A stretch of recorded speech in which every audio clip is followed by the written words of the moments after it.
Alright guys, let's go ahead and start. I'm still setting some things up, but I think we're going to be fine to go ahead and keep moving on.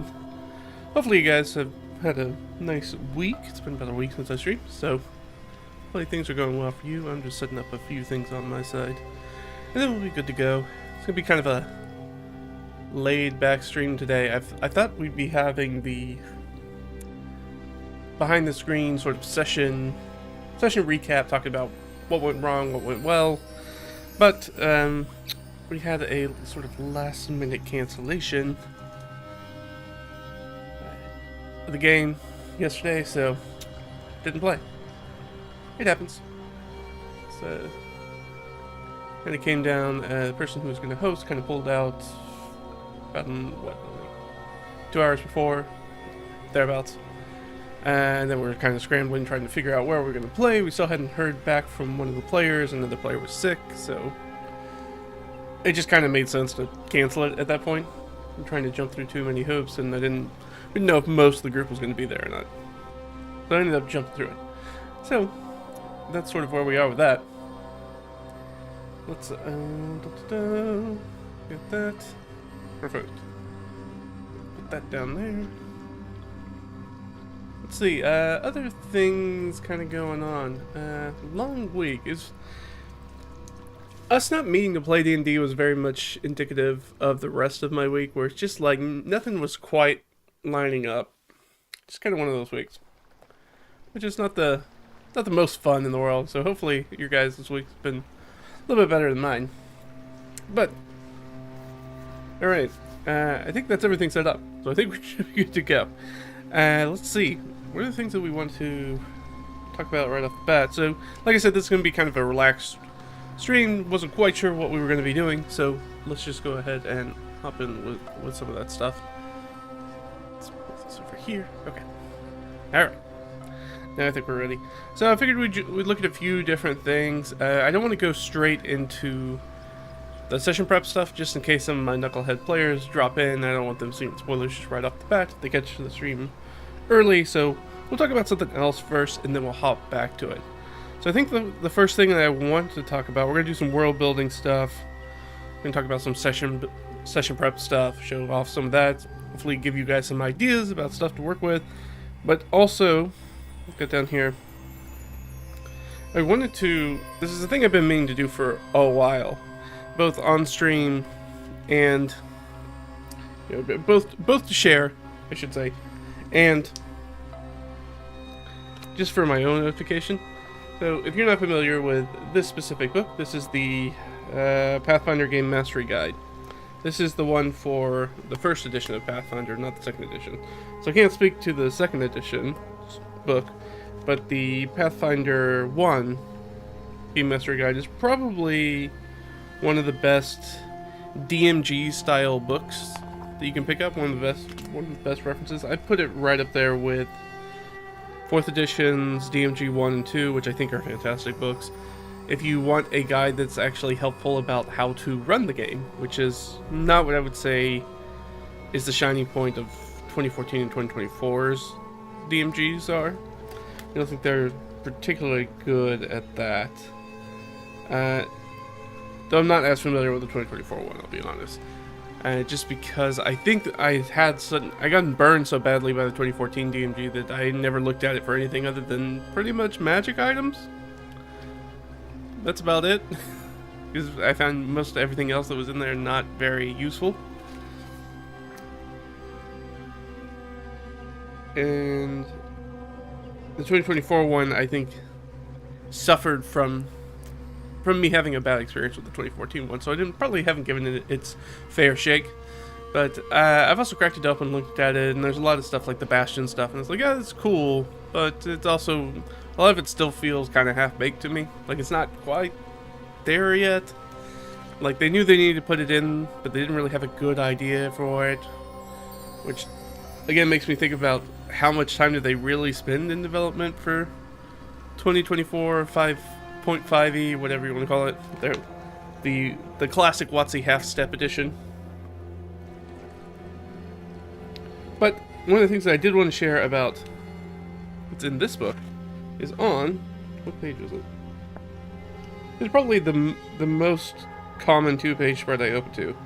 So it's pages 54 and 55. You need to read that. The text is very small. This is the it's not a pocket edition, but it's the soft cover edition, which is really nice. It's cheaper. It's a little bit smaller. It's not quite the size of a high school or college textbook as Pathfinder books tend to be, and it's cheaper. I think this is $20 to pick up, which makes it a great resource. But on pages 54 and 55, I have one really good chart and then one fun thing, which is the thing we're going to go over. On the left side is the chart for cultural titles, which basically it takes English titles, like titles of nobility, in this instance being King and Queen, Prince and Princess, Duke and Duchess, Earl/Count and Countess, the Viscount, Viscountess, Baron, Baroness, a Baronet, and a Knight or a Knigget. And it takes those and then kind of does an approximation across a number of different, you can't do a one-to-one, but cultural approximations to that same sort of cultural title across many, many different Earth cultures. So in here you've got Byzantine, Chinese, Dutch, English, which we just went over, Ethiopian, Finnish, French, German, Indian, Italian, Middle Eastern, Ottoman, Turkish, Persian, Polish, Roman, Russian, Scandinavian, which is different than Finnish. Don't forget that. Spanish, Spartan, and Thai. So it just kind of gives you a good idea if you want to give a different flavor. I've been using this a lot because I've been bouncing off of the Middle Eastern, Ottoman, and Turkish, and Persian lists and kind of mixing them up and playing with them, as the campaign I'm running right now is very... They're in an area of the world that's at least language style, very Iranian, Persian, Arabic area, kind of linguistically.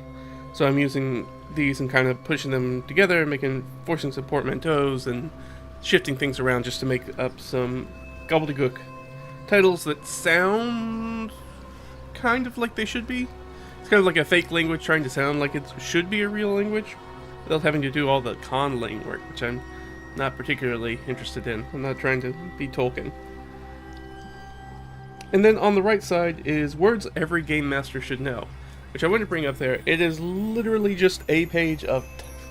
I know you can't see that because of the reflection. I don't know why I keep bringing it up like you can. It's words every game master should know, and it's just a tiny,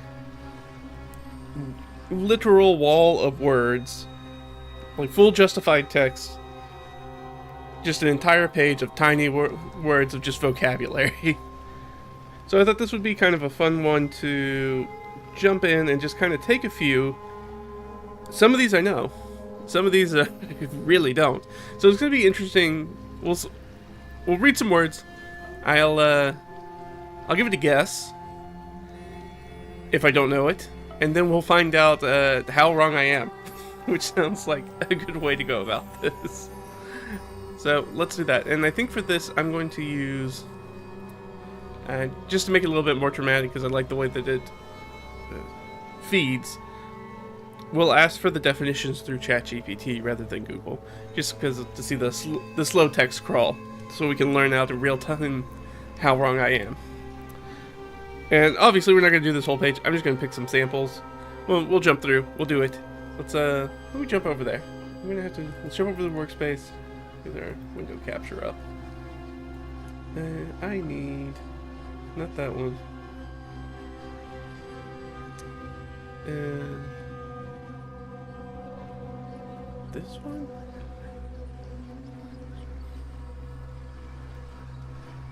I guess we'll find out if that's the right one or not. That's not the right one. It's the other one.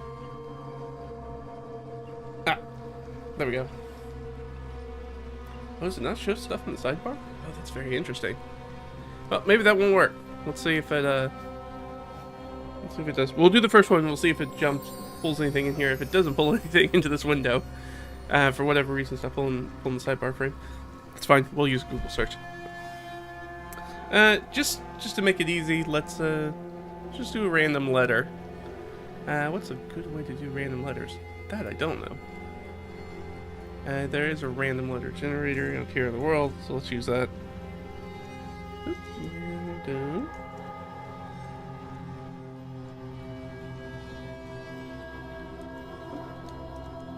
Player generator. Yeah, let's do this one. Alright, in. So let's pick an in word.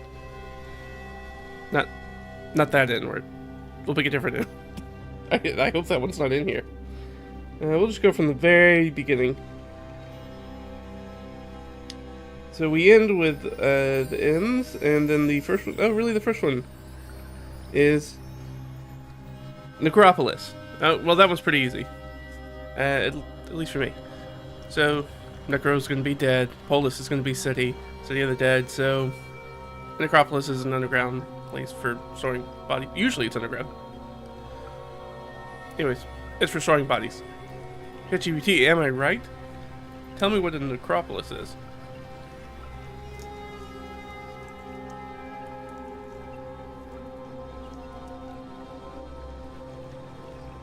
Oh, no, you're not going to be able to see it.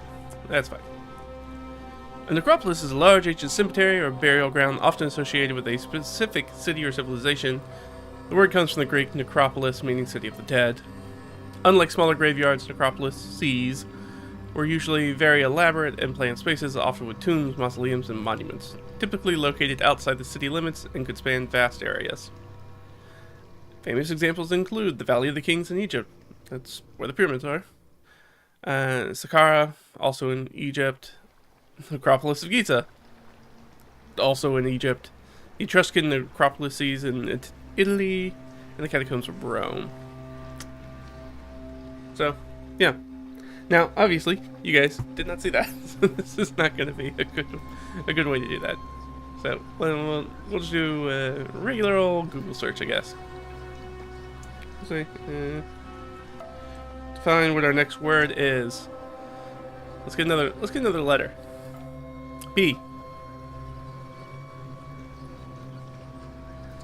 So this one, we'll choose one that I'm not sure that I know.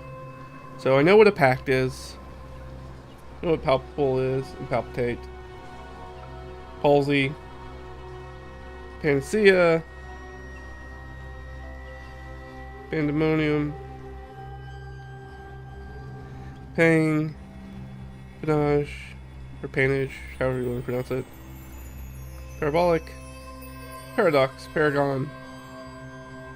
Parallax. So parallax I only have a very specific understanding of, and that's only from web design, which is things scrolling at the same in parallel but not quite in parallel. So that's gotta be close to it, right? So what do I think that definition is? I assume that definition is going to be related to parallel. But I'm not sure, actually. The effect whereby the position or direction of an object appears to differ when viewed from different positions through the viewfinder or lens of a camera.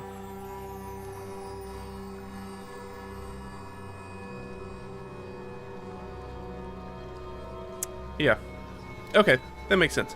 So it's about perception from a point being different from different points. Okay, that makes sense.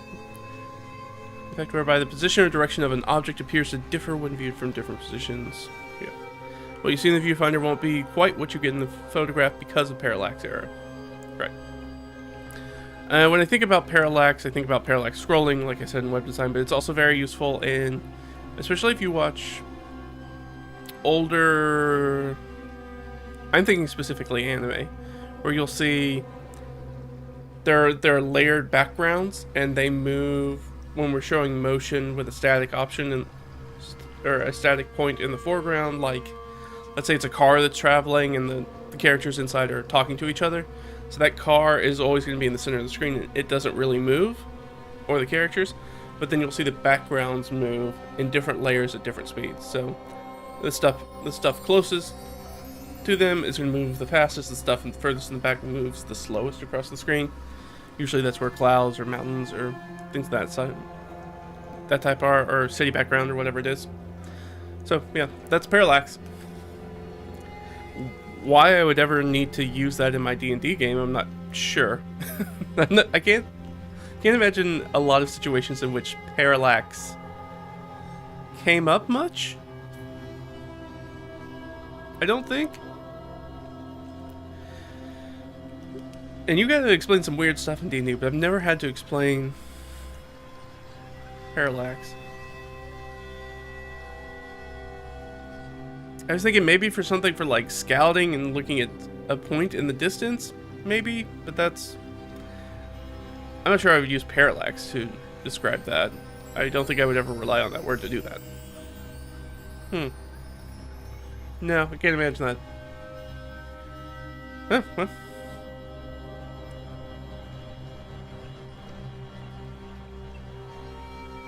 I was close. I wasn't right on parallax, but I was close.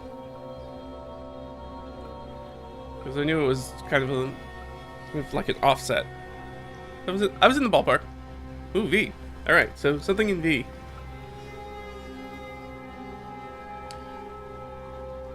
How about we'll just do V's and we'll do one until I get wrong, and then after this we'll move on to something else. We might come back though. We might come back. Unless you guys just want me to do more of them. If so, let me know. We're going to hop on to a different topic. As much as it is watching me basically go through a dictionary. Vainglory. Vainglorious pride. Kind of. Not quite pride, but pride. Colloquially.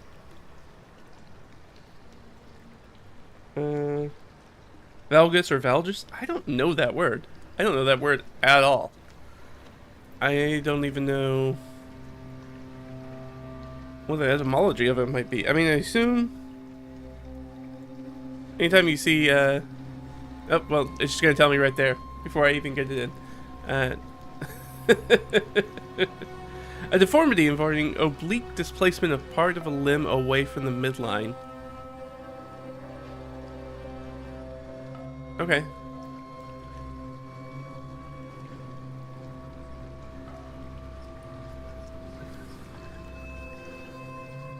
I'm trying to think about what does that look like?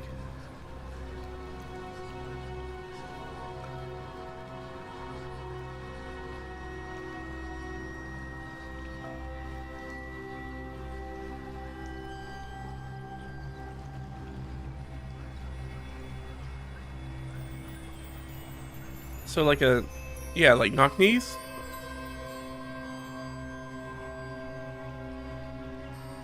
That's so specific.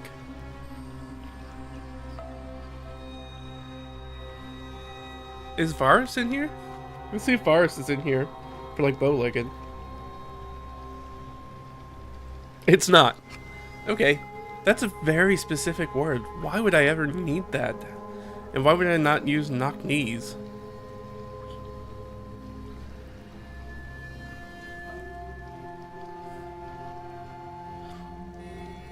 Or use something like shy or proud. Very interesting. Some of the words they've decided to put in this book is very strange.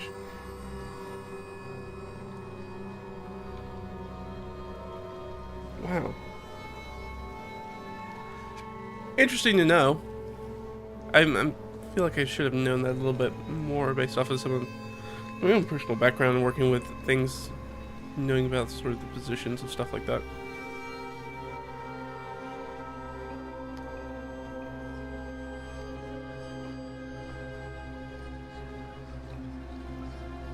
Valgus deformity. A valgus deformity is a condition in which the bone segment distal to a joint is angled outward. That is angled laterally away from the body's midline.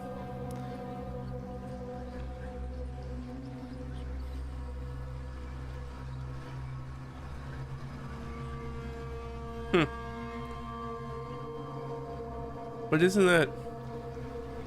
shouldn't that be the opposite of knock knee then? If it's away from the midline?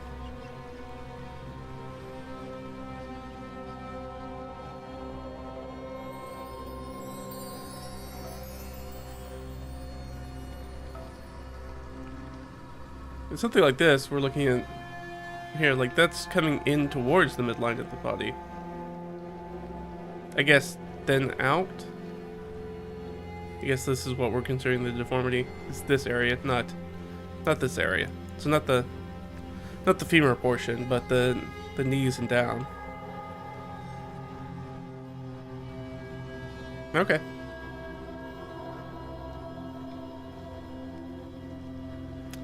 Interesting. Why would I ever need to use that? I don't know. I can't even imagine. I'm starting to see that a lot of these words, I'm not even sure I can imagine situations in which I would need to not only use that specific word, but know that specific, say that specific word knowing nobody's going to understand what I'm saying. Like, at all. Like, that I'll just immediately have to explain it. Which is not the greatest use of vocabulary, though I am very guilty of doing that. But mainly that's just because, like, I want to remember the word, and I know the word for this, so let me use the word for this, and then I'll explain it. Alright, well, we can come back to this, but be a nice little palate cleanser, maybe. But let's move on. We spent a few minutes, so let's go ahead and let's jump into some of the prep stuff. So I'm going to throw us back to chatting just so I can move stuff around. Alright, let's get to the Friday night campaign stuff. Here we go. So we'll need that one. And we're going to need this one too. So, we'll do the session prep first. So obviously, if you are one of my players, this is probably the part where you shouldn't watch anymore. This is going to be spoilers. It's gonna be spoilers. So if you care about that, which I think you should as a player, you should probably bounce and not go any further. But if you want to spoil the game for yourself, that's your business. That's sort of my feeling about it. If anybody wants to, I was talking about this with one of my players last week. It's like, look, if somebody wants to cheat at the game or spoil the fun of the game for themselves, that's on them. Like, I don't have to protect them from themselves. So as long as them doing something weird like cheating isn't impacting other people's enjoyment of the game, whatever. And it doesn't really annoy me that much. If it's so egregious that it becomes annoying, then obviously we're gonna have to talk about it.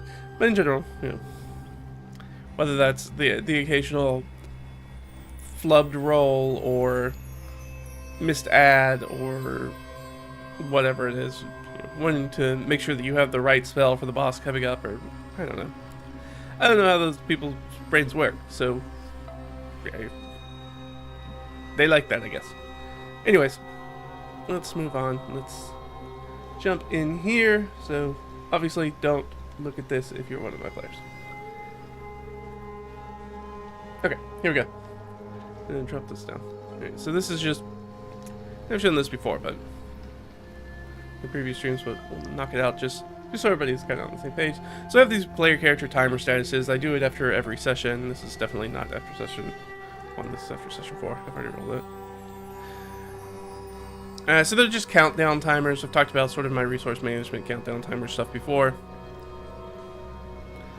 And so basically every time I have these, after each session I'll roll for them, and as they count down, that means that something's going to come up about them. Sometimes it's consequences of the actions they've done, such as the Sturgis and Swain's lies about finding the egg location. Sometimes it's reminding me to, hey, bring something from this person, from this character's backstory. Let that bubble to the surface and start planning for it. So obviously I got a couple of people here. I got 3 people, or 2. Well, 3. This is just a consequence.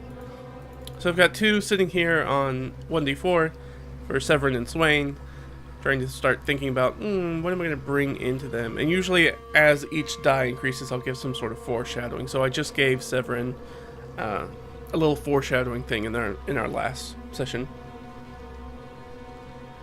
Gave them some nasty dreams.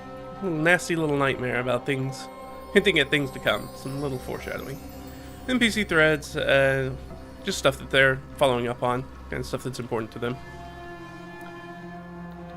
Some of them know this stuff, some of them don't, so we're not going to linger too much on it. Plot threads, the group abandoned the Menace of the Heavenly Pit dungeon, which is And then some ideas I've got about sort of the house rules I've introduced, which include escalating exhaustion while adventuring. If you've watched the solo RPG series, you've seen me do that. It's that basically as you go through the day, you expend energy.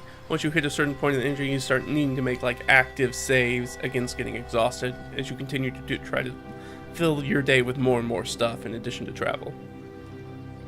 And that we're using the Legacy 2014 exhaustion rules, just because I like that each level of exhaustion has a thing, has a concrete thing that happens. It's not just -1 on rolls and then having to keep track of, yeah, you have a +5 to this, but don't forget that you also have a -1 from your exhaustion. I felt that D&D 5e's design was very much moving away from the floating static modifiers of something like 3rd edition D&D and Pathfinder and its various ilk. Moving away from a bunch of floating modifiers towards the advantage disadvantage framework, and less adding and subtracting little amounts of numbers, instead having concrete things that happen. So that's why I'm using that. We introduced the random encounter roll, same thing we've seen in the solo RPG. Instead of a 1d6 random encounter roll, I use a d12. Usually if you get a 1, it's usually a combat encounter, not always. And usually if you roll a 12, it's some sort of non-combat thing, but also not always. And then session 3, we put in lingering injuries. So, trying to avoid some of the pop-up, pop-down around 0 hit points. Stuff that can happen in D&D where there's, again, you're as effective at maximum hit points as you are at 1 hit point. Same thing in using this house rule, that stuff's all the same. But the idea being that if you get knocked down to 0, there is something bad that comes out of that. And the more times you get knocked down to 0, the more stuff or more severe that stuff becomes. And the resource die, which I just kind of talked about. I just use that to track resources because I find that a lot more fun than doing little tick boxes, but also, and I've talked about that many times on the channel and many different videos and streams, talking about how important I think it is to track those finite resources rather than hand waving things like rations and ammunition, because they are, and they can be a very integral part of the game and very important thing to track. In the same way that we track spell slots. Very similar. And then there's just a write-up for it.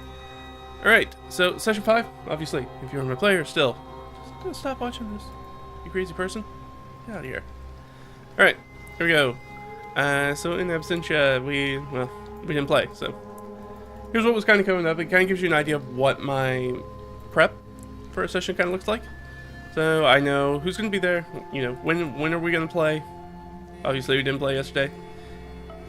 What session it is, and what day or time period is it in the game, to track sort of the passage of time and things happening.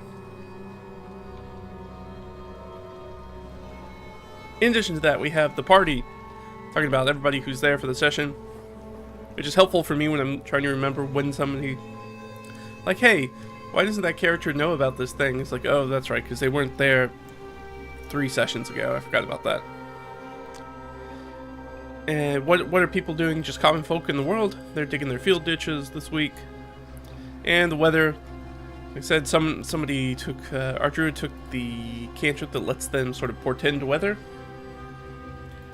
So I was like, well, if you want to lean into that, then I have a little hex flower for weather that I use, and then it's just for the session. So the session starts off like this. About the middle, it's going to be like this. And then at the end of the session, it's going to be a little bit more like that, just to kind of make the weather a little bit more dynamic. Usually not a super big effect. Obviously, if there's a lot of rain and stuff like that, that helps obscurement, so that's important to remember. And if it's something like heavy winds, I might consider whether things like ranged attacks are impacted by that, or your ability to speak to each other when you're far away is impacted. So, where are we kicking off? So, the first thing that we're doing right when we get back is that they abandoned their quest. They went back, they colored the truth, let's say, about what they experienced on their little half a session dungeon delve. And they brought that back, and then the Rio del Rey, the Rio is the Reeve. It's like, alright, well let me put I wasn't expecting you back so soon, so let me put your reward together and give it to you. So she's doing that, and so that is where they are going literally to meet her. That's where we're going to start the session. The town is all, their village is all pulled together to have their penny ales for the night, where somebody to celebrate their hard work in the fields. And they're going to go speak to the Rio. So the Rio is going to provide them this Yari powder, which is a one-time consumable use that basically gives them the effect of the alert feat, the 2014 alert feat, until the end of the long rest. So I talk about it, it's basically like Jaga or coffee, it's just, or tea, but it's neither of those things. Essentially makes them unsurprisable, gives them +5 to initiative, and they grant no advantage to hidden foes until the end of the long rest. So it's sort of a baby's first hero feast kind of thing that they have the ability that they can make use of. And though I don't think anybody's picked up on it, I was trying to make it clear through sort of Del Rey's actions and how she looks and acts in the universe that she is very much like a caffeine addict. Like, she's up early and she stays up late, and she has dark circles under her eyes, and she's very thin, and yeah, she's clearly not getting enough sleep, and she is pumping herself full of caffeine to stay awake. Much as I'm doing right now. So that's where we're kicking off. Because they've basically been like, well, we're not going to go back down into the Heavenly Pit. We're basically abandoning that dungeon. Very heroic player characters. No, this was hard. I don't want to do this. And then she told them that she was going to have a request for them as well. And that was to deliver a missive to Gazi Takisha about the Sturge situation that they're abandoning, and stick around to see if to answer any additional questions she may have. And the sort of supporting information is like, look, it's on their way anyhow. We know that they're going to this specific town. They literally have to go past our keep anyway, so they might as well drop it in. They're willing to pay like 1 copper, which is basically like, here's $1, can you drop something off at the post office on your way, since you're going to be driving right by it. And then the Zabet, which is the bailiff, may be willing to exchange coinage. I don't know if the bailiff's going to be there or not. I haven't really rolled for that yet. I'm leaving that in as sort of a variable to be like, depending on how they go about it and how things are going, and sort of in the session, I might have them have an interaction with the Zabet. Or if I want to speed things up, I might just be like, no, the Zabet's busy. They're off somewhere else doing something. Who knows? And if they're interested in exchanging coinage. If they're interested in exchanging coinage, then I'll probably have the Zabet be there. If not, then whatever. They'll be gone. So it's the end of the day, like I said. So I assume that they will be spending the night in town and not immediately trying to travel after the sun has gone down. That would be a very bad idea, but you never know with players. They might decide to do that. They might decide to camp outside. And I don't think they will, considering they know the Sturge problem now. So I think they'll all try to probably stay inside, except for Zarnok, who has not been doing that. So they're going to spend overnight in town. I'll be like, alright, well, we're going to make our supply checks for our rations and things like that. Are they doing any camp duties with each other? If it's been like the previous sessions so far in the campaign, they're all going to split up and they won't be staying in the same place. So they'll have to do that on their own. And then I'm going to have some Sturge groups attack. Again, just reminding them. So I wrote this out and I was like, this is just... What I was trying to do is show that, hey, there are consequences to not dealing with this. There are immediate consequences for you as heroes in the world, as PCs in the world. Or not PCs in the world, as heroes in the world, as adventurers in the world. Not dealing with a very specific thing, and now I want to show you that there are consequences of that, which is that for sure overnight 2 Sturge groups are going to attack the town.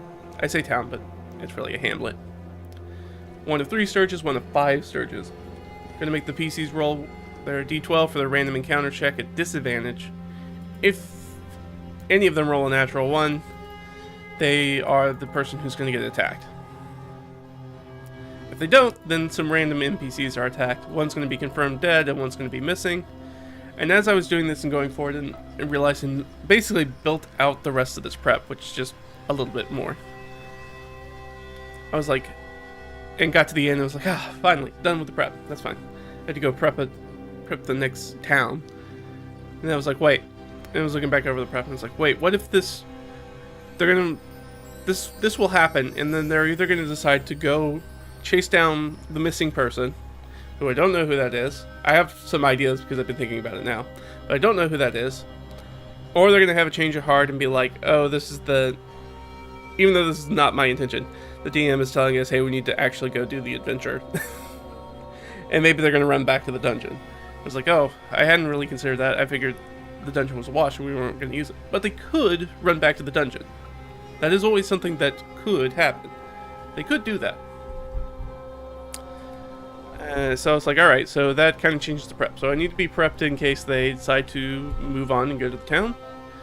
And do everything with the Ghazi, at the Ghazi Keep. And sorry, Ghazi is, like I said, I was slamming a bunch of titles together. That is this area of the world's equivalent to being a knight. So this is Knight Takesha. So the landed nobility of almost the very bottom ranks.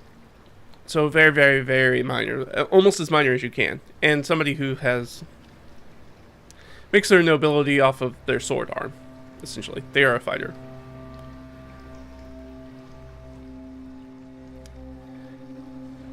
So there is the chance that they will go back to the dungeon. There's the chance that they might decide that they need to track down the missing person. Which, I might make those related. Probably not. I don't think that the person is going to run how they would get into the dungeon. It's 500 feet underground. So probably not going to do that. But they'll be somewhere in the jungle probably. They'll have to track them down if they decide to do that. Or they're going to be like, no. And this was already the page they were on. Nah, F this place. We're going to keep moving. This is not where adventure is going. So, those are kind of the three ways that I see it could be going. So I kind of had to prep a little bit, so I'm not really prepping for the missing person thing. That's going to be easy to figure out. I'll have them do a little skill challenge and checks if they need to find somebody, and I have an idea of what that situation is going to be like when they find them.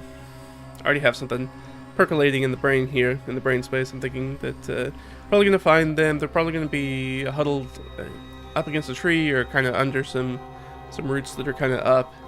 I think they're probably going to be caked in, they've covered themselves in mud to help protect them both from the smell and from biting insects and things like that, trying to get to their skin. I think they're going to be bit, and I think they're going to be, because they've been, had their blood sucked, at least a little bit, I think they're going to be kind of anemic, that sort of thing, where they're going to be like, they're really easy to pass out, hard to stay awake because they don't have enough blood. So they're like definitely cold, all that good stuff. So there'll be some medicine checks if they get in there, maybe do some healing spells if they want to do that. Somebody's probably going to have to carry this person, they're not going to be able to walk. So they'll do all that stuff. So that stuff's pretty easy, at least from my end. Traditionally, it's been pretty easy for me to just improv. I don't really need to prep a ton for that. I have an idea of where this person, what they're going to be like when they're found. And otherwise, it's just kind of throwing stuff in the way from them. So having them do some checks to follow the people, have them have some like exploration challenges to jump over, and maybe there's a random sturges they get attacked by, or some other creature in the wilderness they come across. All that stuff's pretty simple to kind of run off the cuff. Very, very basic, at least for me. Each DM is different. And you as a dungeon master or game master might have looked at that, what I was describing, being like, I could never just off the dome that. Or maybe, like, what is this talk with Ghazi Takesha going to look like? And I'm like, there's not going to be too much of it, but I don't really need to prep that much for it. But you as a DM, as a different dungeon master or game master might be like, no, I need, like, concrete talking points for what they're going to have and what that's going to be like, and what does the keep look like, and give me I need a good physical description of Gazi Takisha, what she looks like, and everybody that's at the keep, and you may or may not need that stuff. And also, it depends a lot on your group. So, how likely do you think it is your group is going to spend a bunch of time at that keep? I don't think my group's going to spend a bunch of time there. They are moving from point A to point B, and this is just a thing that they're a roadside attraction on the way there. So I don't think they're going to spend a lot of time here. They definitely won't need to camp here for any reason. They may not even be seen by Gazi Takisha, depending on how they act and how I feel and how quickly I want to move stuff along. Because she is a bit out of their range socially. So she would really be kind of talking down to them. But we'll see.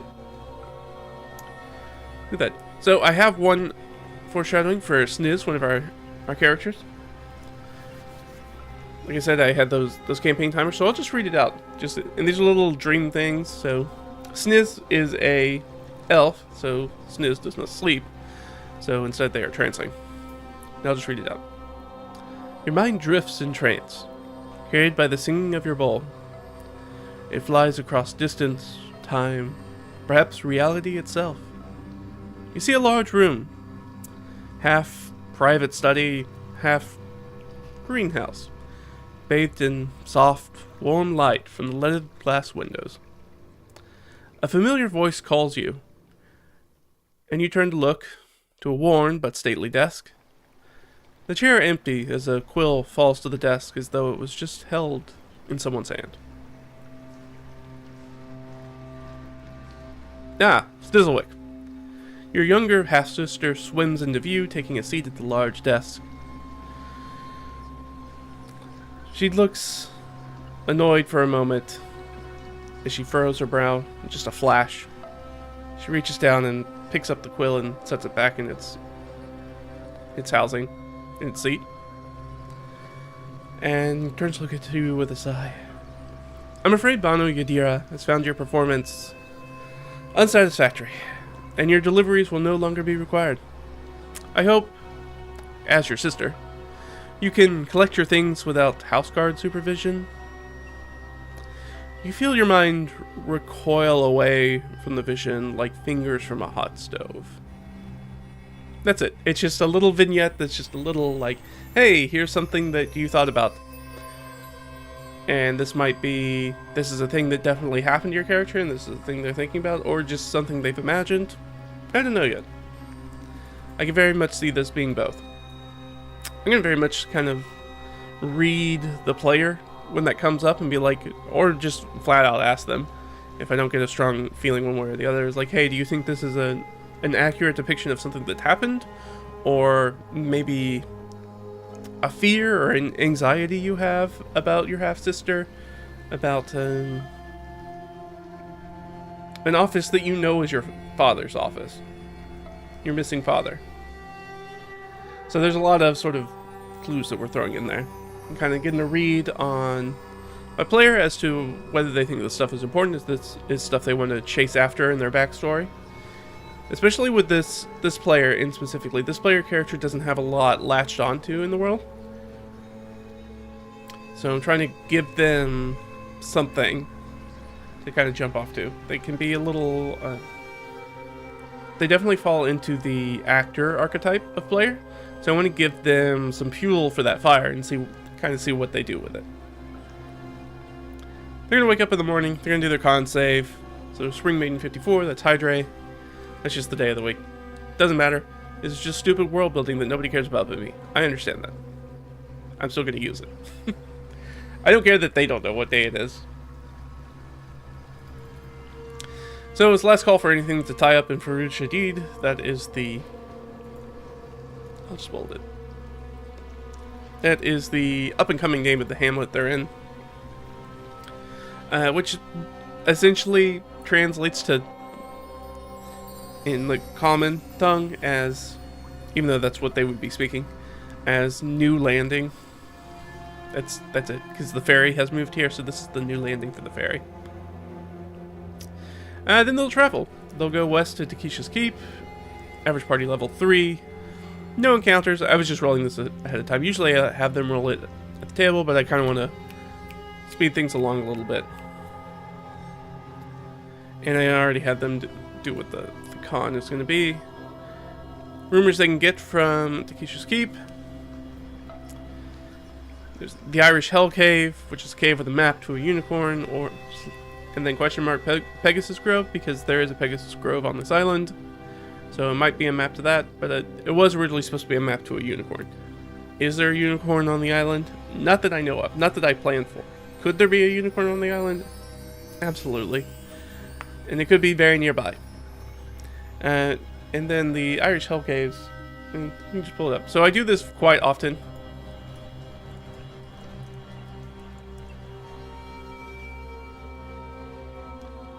Believed to be the birthplace of Halloween. Let's just look for some images on it. So, yeah.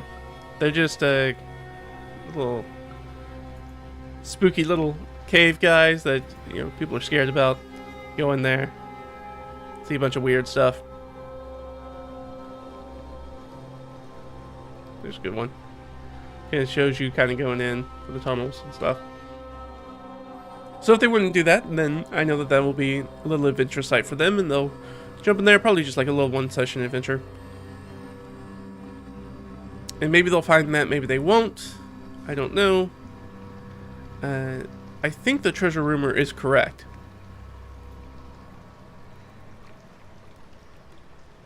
I'd have to go back and look at my map notes, but I'm pretty sure that is what's really there. There's not... Sometimes the treasure rumors are false, but I'm pretty sure this one is legit. And then to the southeast, which is a little bit further away, there are the abandoned tunnels that they've come across. As they've been, the old landing, not new landing, the old ferry landing, they've bilged up that marshland, and they've been cutting down trees and stuff for lumber. And doing who knows what else. So as part of that, they have discovered these tunnels. And they've sent some people in there to explore them, and they haven't come back up. And so somebody has come up to Takesha's Keep to talk to her about it. Be like, hey, can we have some help? We have missing people and these weird tunnels that we don't know where they go to. And where I, as the DM, also don't know where they go to. I have kind of a basic idea, but we'll see.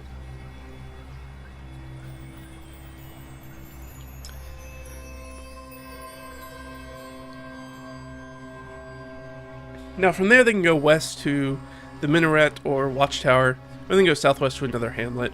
I don't know which path they'll take. If they talk to Takesha, they might go west to the minaret. There's something for them to do there. There's the lockout. If they go southwest, they can go to the hamlet, and there's nothing really at the hamlet.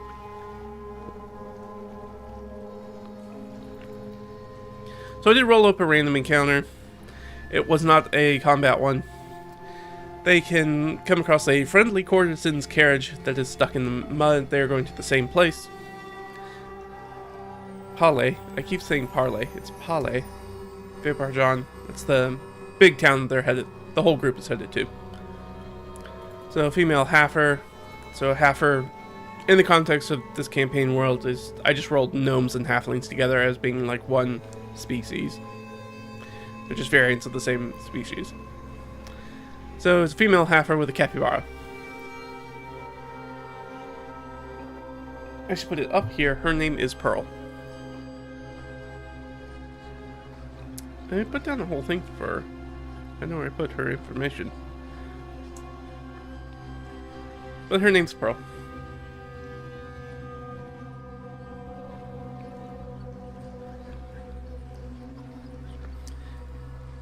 And she has a capybara, whose name is Clovis, I've decided.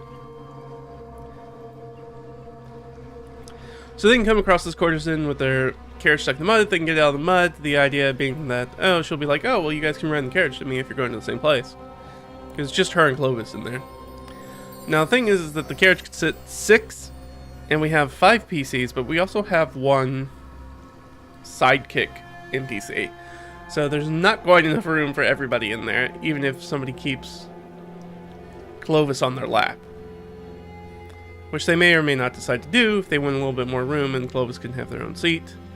Maybe 2 people are just walking outside or riding on the back like footmen. The character probably has footmen.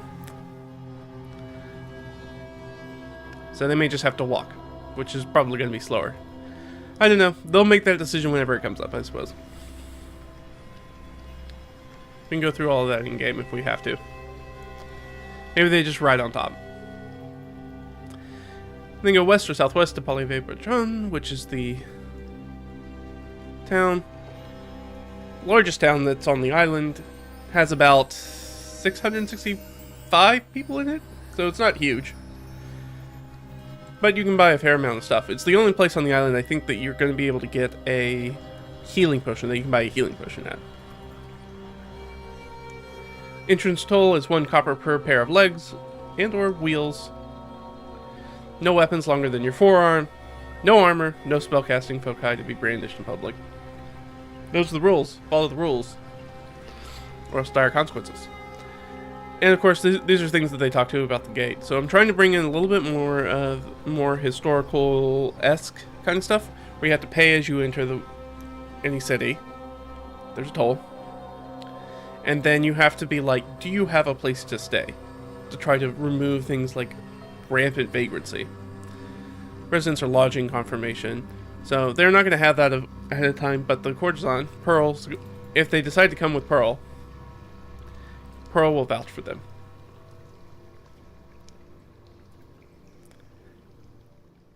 If not, there are other people there that they can talk to. There will be somebody there from the Pole and Pint, though I don't know if they're going to be... I don't know if they have, and they're going to be willing to spend the coin that it's going to take to stay at the Pole and Pint, because they're doing surge pricing right now before there's a big festival coming up, so they're pretty much maxed out on rooms. So surge pricing is way up. Seasonal pricing. If not, there are some other places they can stay. They can go... They take a ferry out through the harbor, and they can go to the temple. If they want to do that and stay out there, that's a very common thing to do. Or they can actually sleep. And if they go out to the temple's free. I think you have to pay for... You're probably going to have to pay for the ferry, so it might be kind of a wash in either way. Or they can sleep on the floor of the fish market hall, which will be very stinky, but is a thing that they can do if they want to save some money. But that will also be a very common, hostile sort of sleeping situation with a whole bunch of people around you who may or may not be messing with you while you try to get some shut-eye. And then down here I also have the normal stuff that I have. Most of this was not new for this session. They're just little extra improv tools. Interesting fluff, so if I need if I just need to fill some time, or things are getting a little slow, I can just toss something out for them to interact with. And maybe it leads to something, maybe it doesn't. One's like they find a midden heap, a trash pit, with pots and pans and whatever else they go searching for, if they decide to do that. They can see some smoke on the horizon. Do they want to follow that? Yeah. And I've got, I'm not going to pull it out, but I do have a little hex map of just the local area. So I'll be like, okay, so there's smoke on the horizon in this direction. If you go that, I know what you're going to come across. And then I just have to figure out where the fire is. what the source of the fire is. Then come across a campsite that's under attack. By what? Don't know. I have to figure that out if I roll it up. They can find 1d4 messengers at the campsite. So people who are running back and forth taking missives, those sorts of things. Maybe they might have packages too. You can find a tree with glass shards and bottles circled by a thick briar hedge. So the tree has a bunch of these things sort of hanging off of it, and they kind of sound like bizarre wind chimes. This sort of thing kind of shows up in a bunch of movies, usually in horror, suspense-ish kind of movies. So I'm sure if they go there, probably the cleric and druid are going to be interested in trying to be like, hey, does this have some sort of religious significance? Maybe, maybe not. We'll find out when they get there. Once about. And then there's a lot. I just ended up rolling a lot of attacked campsites. It's usually not how it goes, but here's another one. Attacked campsite. 3 wolf spiders. So I think this is an attack that's already happened. There may or may not be any bodies there, but there's definitely 3 wolf spiders there for them to deal with. Some NPCs, just some ideas for NPCs. So with some names and some basic kind of ideas about who they are. So Dalaba, gnome, so halfer. Female, she's thin, she has dimples. Sahar, a halfling, female, she's a halfer. She's a bit fluffy, bit of an airhead. Salma, sorry, dwarf, she's a female plus, which means she has fine curves. She's curvy, pretty shrewd. And Farah, elf, thin, and charming. And Thorin, very muscled dwarf, masculine dwarf with a braided beard. So just whenever they need a random NPC, and even though traditionally this group has not been big on asking questions, or asking questions about NPCs, especially things like names, for some reason in this campaign they're like, we're going to ask the name of every single NPC that we come across, for the most part.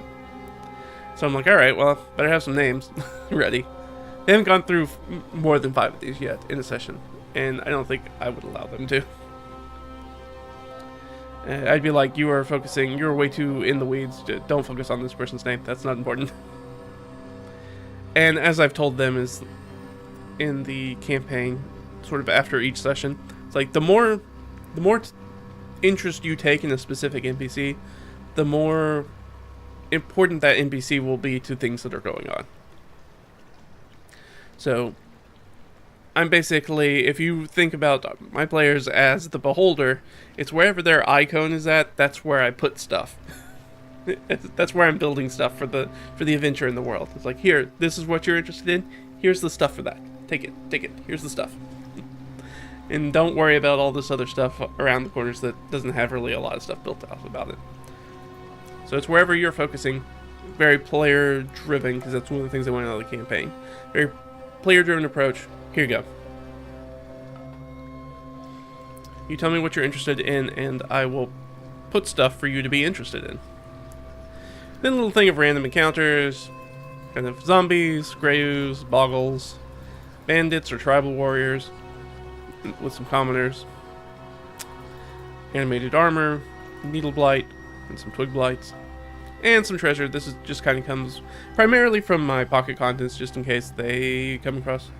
Like, say there is let's say we do the interesting fluff, and it's like, yeah, things are kind of slow, there's not really anything happening, and I'm decided, alright, they come across the campsite that's been attacked by 3 wolf spiders. The wolf spiders are still there, they killed the wolf spiders, maybe they find some gear and leftovers there, and they want to know, hey, we search around for any sort of treasure, and start picking stuff from this treasure.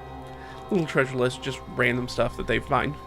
Most of it's supposed to be just regular stuff that people have, so none of it's usually very worthwhile. Though this time, I did roll up, they get 1 common single-use magic item, so that could be it's probably going to be a potion or a scroll. That's usually what single-use items are. And kind of depends on who finds it, what I might decide to give them, which thing's most appropriate for them. There is a battered travel virginal, which is kind of like a travel piano that's kind of in a big suitcase looking thing. They find this folded canvas of a pastoral painting. They find some flour. And so anytime that they find like food resources, I give them advantage on their next rations roll. Just to be like, hey, you resupplied a little bit from what you found. And a hand tool wrap, which is worth about 4 gold.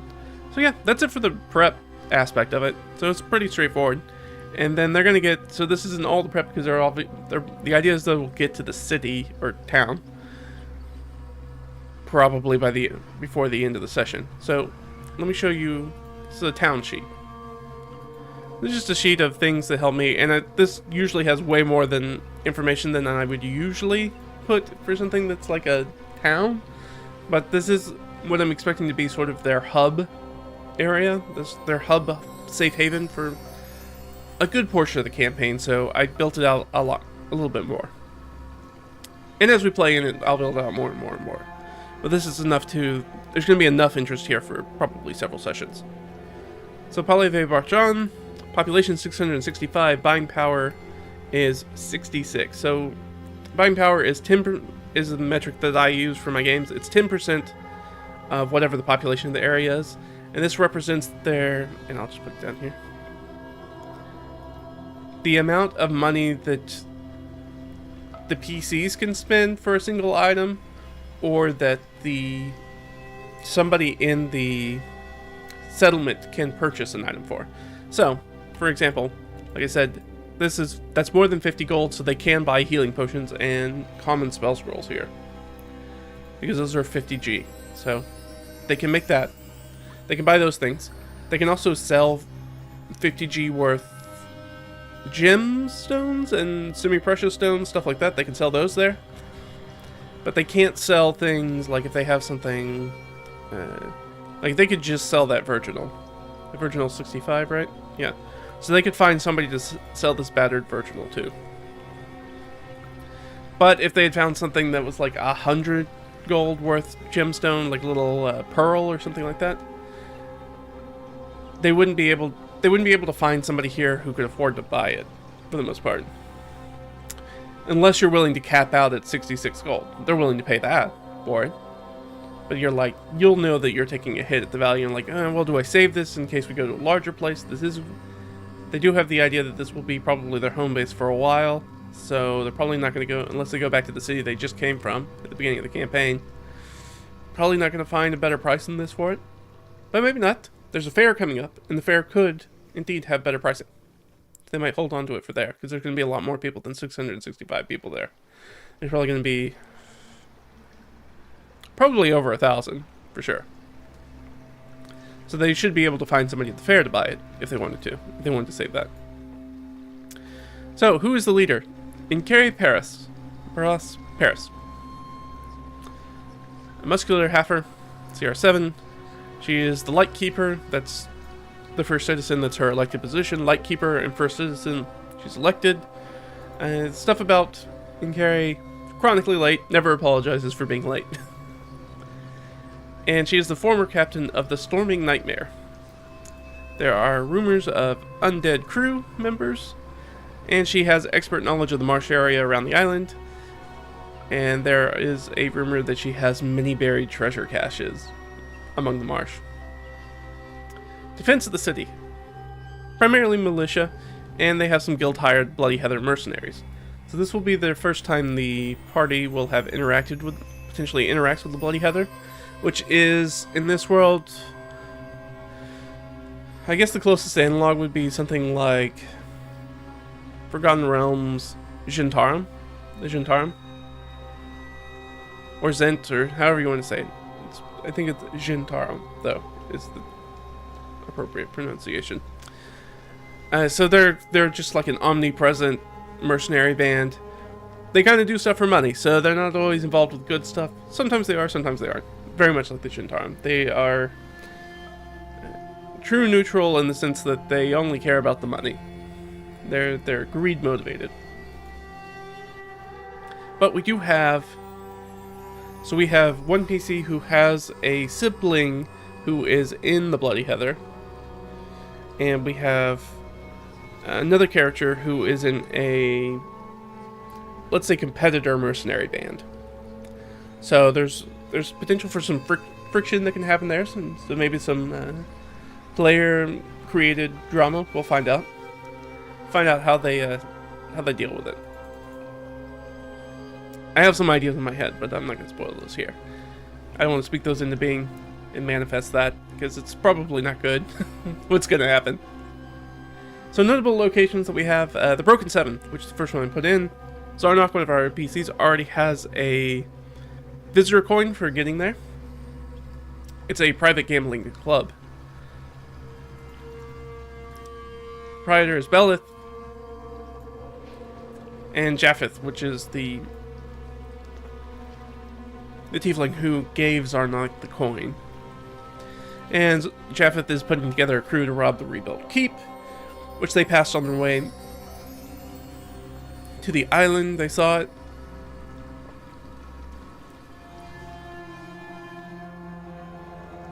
More importantly, they saw Japheth putting a lot of interest in that area, because they just saw it from the boat as they were traveling on the ferry together. There's the docks, many fishing boats, and other shallow draft vessels are there. There's these angry fanged fish, arapaima, which you may be familiar with if you played the latest Animal Crossing, because you can catch one as one of the fish. So that's where I knew it from, at least off the top of my head. It's a big freshwater fish, that's all you need to know. And so they have these weird, like, totem pole gargoyles that are these arapaima that are just kind of, like, rampant.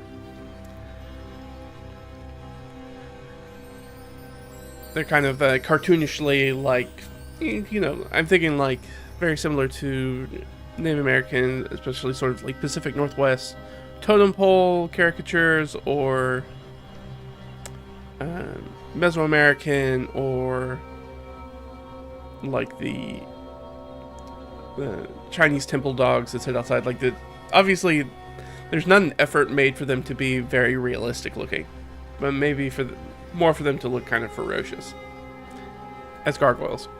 And obviously that's related to the cat, which is one of the gods. And there is a chance that Shamash Khadija is attending them. We'll find out more about her in a minute. This is also where they can get the ferry to Ziarte's Mania, which is the Void Temple that I talked about, where they could also stay. So it's 1 copper to get there, and then they can get free boarding off on the island in the harbor. They can also meet a Kishani priest who knows the real Caleb Coe. So we have a player character in our game named Caleb Coe, who has classic main character amnesia syndrome, but has the ability, is named after somebody who existed and died. And so there's a person here who knows that person. And so this is a moment that there's this potential for there to be friction and be a little bit of drama as they figure that out. There's Fishwives Hall, that's the Fish Market Hall and Guild headquarters for Fisher's Guild. Guild Master is Arn, a thin half-elf. Will get it. He has fisheye glasses. You get it. It's a fishing place, so I gave him fisheye glasses. Doesn't matter. So he got the giant eyes and his Coke bottle glasses. And you can sleep on the fish market floor for a copper, and you gotta be out before dawn. So it's really kind of where do you want to stay, because functionally it's going to cost the same to take the ferry to go spend time in the monastery. I keep saying a monastery, temple, or they can stay in town for the same amount. Those accommodations are going to be different. And they also, in the fish market, kick you out before dawn because they have to set up for the fish market. But I am doing a lot of work in this campaign to showcase that there are not very many, like, traditional inn-style lodgings. There is one in this town, but like I said, they have the surge pricing. So that's going to go up. That's the Pole and Pint. So Lightkeeper's Tower. So that's sort of this mayoral keep, city hall, basilica administrative area. It's right on the waterfront. It has the lighthouse. That's why they're called the Lightkeeper. It's got the mayoral keep, the harbor master's office and customs house. There's the ship courtyard, as in this is a yard in which we have court, and gallows to do trials and things like that. So any sort of minor punishments are scarring. Usually that's on the back of the hand. And if you do something real bad, like some sort of major crime, some sort of felony, they're like, we'll just kill you. So they hang people here. Good to know. So if you are one of my players and you are watching this, hey, don't screw around too much or they will hang you. And you'll have to either figure out how to be outlaws if they save you, if your friends save you, or you have to come up with a new character because they hanged your old one. So, you do what you do and the world reacts to whatever you do. Alright, the Pole and Pint. Crowded boater inn and tavern. Proprietor Aaliyah. Violet Tiefling. Like I said, they have the surge pricing, so the common rooms are up to 5 silver for a night, and the private suite is 4 gold a night. Whew, pricey. pricey. So the common room is essentially this very medieval style. So basically, you get a private room, but multiple people can also be in that private room. The idea is that the bed sleeps like 6, so they can all get one private common room together if they want, or they basically are paying for a berth in a private room. So if they all pay 5 silver, they can all stay in one room together and all sleep in one big bed. Yay! Except for our elf, who won't be sleeping in the bed because they don't need to sleep. There is no elf inn here, which is not something I thought about. So where they stay, who knows? Maybe they'll stay with the group, maybe they won't. Maybe the group will be angry if they use their singing bowl to trance. That's just a little thematic thing that happens for elves in this setting that I have, is that they use like singing bowls to help them trance. So you can always know, you'll always hear a group of elves traveling in the wilderness before you come across them, usually. Let's see. Yeah, there's not much going on with the Pull and Pint. There is, I guess no, I'll save her for now. So we do know that one of the characters they met on the ferry is here. And I'm sure that Zarnok will want to speak with them. They know that they're staying here. I don't know if they'll be there when they get there. So we'll have to come up with it. Hey, how are you doing? We're just talking about, looking at the last bit of D&D prep and this nice little, town setup, a town sheet for us. So we don't know... I don't know if Lily's going to be at the Pull and Pint. I'm kind of leaning towards her not being there for the first thing, because I'm gonna throw so much stuff at them so quickly once they get into town, because there's a bunch of stuff here. I don't want them to fixate necessarily on following up something they've already had, so I may have her be out and about for a little bit. So she'll just kind of be out of pocket. Temple of the Fanged Leviathan, so that's dedicated to the cat, which is this setting's monster deity, kind of. So it's got these large brass-scaled arapaima, as we talked about, on the temple roof. So the person who's generally in charge here is the Shamash Kadisha. So Shamash is kind of like a deacon. And she is a pudgy heifer with a messy bun and heavy black eye makeup. Her symbols mark her as part of a rare doomsday sect of the cat. And we have this that I just put together. I was like, oh well, what is she concerned about? What is their doomsday sect about? So hers is focusing on the Mojkani, the blood tide coming. It stirs from slumber to devour aspirants to the false crown. And I put down here Piranha, Quipper Plague, but I have another idea that would tie back into something that's already happened in the campaign, so I might use that instead. But I think that is generally how it's understood, is that it's supposed to be a swarm of carnivorous fish. And that's why they have the gargoyles out at the docks. So yeah, she's gonna be a little crazy, probably a little radicalized, and she caretakes the grotesque fish totem pole gargoyles along the dock. Yeah. So there is a chance that you run into her at the docks. If not, she's gonna be here where you didn't run into her. And there is a priest as well, but the priest is not gonna be here. The priest is going to be out at Ziartes Mania, so out of the Void Temple. But it could be the Kashani that they run into. I haven't decided that. Yes or no. Could be the Kashani they run into. Who knows, Caleb Co. Could be, maybe, maybe not. We'll see. Only time can tell. These are the sort of decisions I'm going to make at the table when it happens, if it happens. Until then, it's going to flit around this quantum state of maybe that's true, maybe it's not. Could be both, could be neither. Until it kind of comes up and I have to kind of force myself to make a decision, or the players to make a decision. And then there's just some research and rumors and shopping in different places that kind of pull their attention. So there's obviously more shops than this, and there's a bazaar. But I did want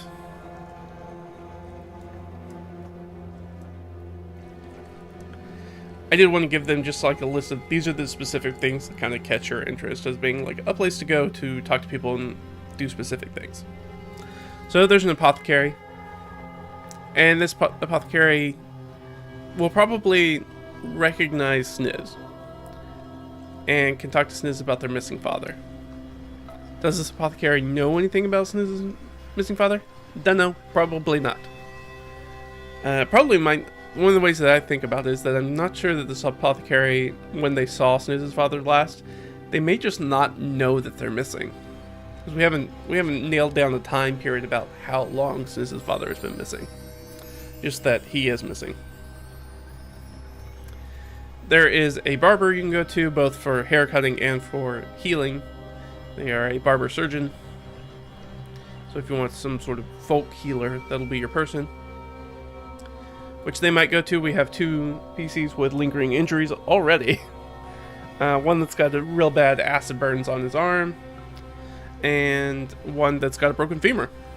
So, not fun times for the adventurers. There is the bazaar, and that's going to have the Bloody Heather mercenaries. That's where they're going to be milling about. And I know that one of them's going to know Swain's half-sister, which is the one that's in the Bloody Heather. But I don't think that they're going to recognize Swain, so it'll have to be during that reaction. And maybe some introduction, which they know anything. There is a cooperage. If you don't know what a cooperage is, it's a place where they make barrels. It's a cooper. Not a barreler, a cooper. One who coops. Duh. There is a cutler. That is a person who makes cutlery. So, primarily knives. But this is also a place that I think that they can get messers from, so they can get some sort of arms if they want to. But they're going to be messers instead of swords. Another just weird, this is the stuff that I like to try to kind of pull into the game, is like, hey, messers are a real thing. And there's friction, there was medieval friction between weaponsmiths and messers, because messers could get away with making swords if they made swords with a knife tang to them instead of a sword tang, to get around weird guild laws. So you could buy what is functionally a sword, but just because it has a riveted handle, you can be like, well, that's a knife. And so that belongs to the cutler or the messer's guild, and not the people who make swords guild. Just a fun thing to kind of bring in there. There's a grog cellar. They're selling corn, whiskey, and water with grapefruit. It's nice. It's pleasant. It's refreshing. Not a lot of beer in this world, because the way that I rolled all the crops and stuff all randomly, and those ones I ended up rolling that there's a very small portion of the world in which barley grows, which means that there's only like this small area in which people actually make beer. So most of the stuff they come across is different kinds of alcoholic drinks, which is very fun for me, because now I have to dive into the wide world of alcoholic drinks. And how do you fill drinks in bars when you can't just be like, there's beer or ale? So that's been fun. Mainly around here, it's sorghum beer, which you can buy. I've had sorghum beer before. It's or at least the kind that I had was not great. I wouldn't recommend it unless you really want it for some reason or can't have barley. So in addition to the grog cellar, there is a jeweler, there's a mercer, there's a smithy, so a blacksmith, who can do... The blacksmith is primarily going to focus on normal, like, blacksmith stuff, so making nails and pots and tools and things like that. They're not really great on things like armor and weapons, but they could probably do some repairs. So you probably won't be able to buy things there, but they might be able to do some basic repairs, which we do have some people with some busted up armor. I think Severin's the only one who still has busted up armor from the Grey Ooze. Grey Ooze really kind of screwed people over. And there's a spice merchant, which Severin will definitely be interested in once they get around to it. because we do have somebody in our group that is really focused, wants to really lean in, and obviously they're a big fan of Dungeon Meshi, and they want to lean in on the cooking aspect of D&D. So I've been trying to come up with some stuff to make sure and give it to them, to kind of help them do that part of that aspect of their character that they want to explore. And then at the bottom, there's just extra stuff that I have: dining and entertainment. So just places they can, leisure things they can do in the city, and where they can get a bite to eat. The bazaar is going to have street food and a storyteller. Broken 7 has private dining and gambling, obviously. The Euphorium is a music hall. Not really going to have dining options. We'll have probably drinks, but entertainment option. The Poland Pint, middle class dining, and it's tavern. They got drinks too. And the Shipyard Court, we're just going to have buffoons and mimes, and other sorts of buskers hanging out, primarily around where the administration center is. There's a lot of people that kind of go back in there. So people who arrive in docks are going to need to go there for customs or see the harbor master.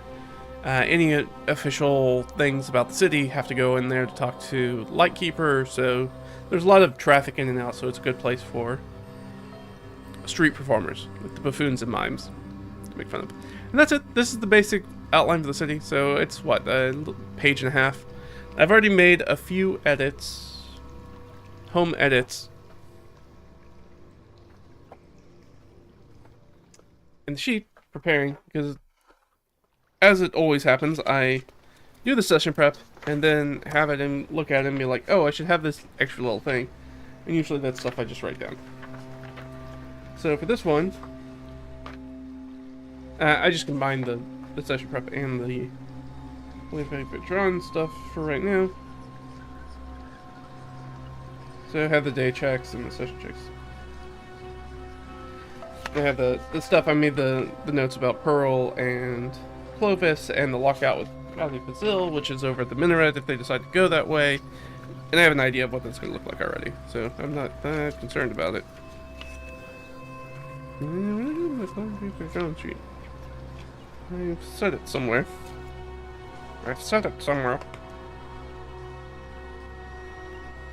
I know.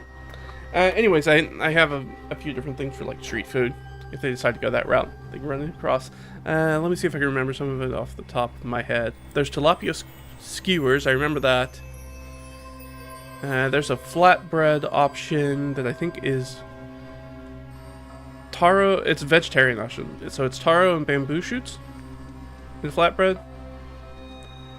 And then there's something else, and I can't remember what it is. It might be fried plantains. I think that might have been the other one, fried plantain chips. So there's, try to give them some food, try to immerse them in the world in a little bit. That's it. So yeah, that's all the prep I've done for the session we didn't have yesterday. So, always fun. We'll jump back and do it. Let's do... Yeah, we got a little bit more time. I'm going to do a few more of the Pathfinder words. We'll do a few more of those, just a little palate cleanser. And then we'll jump in and look at some of the animals and crops, agriculture stuff. But first, I'm going to refill my coffee, take a short bio break. We'll be back in just a minute. So hang on. Be right back.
Alright, I have returned.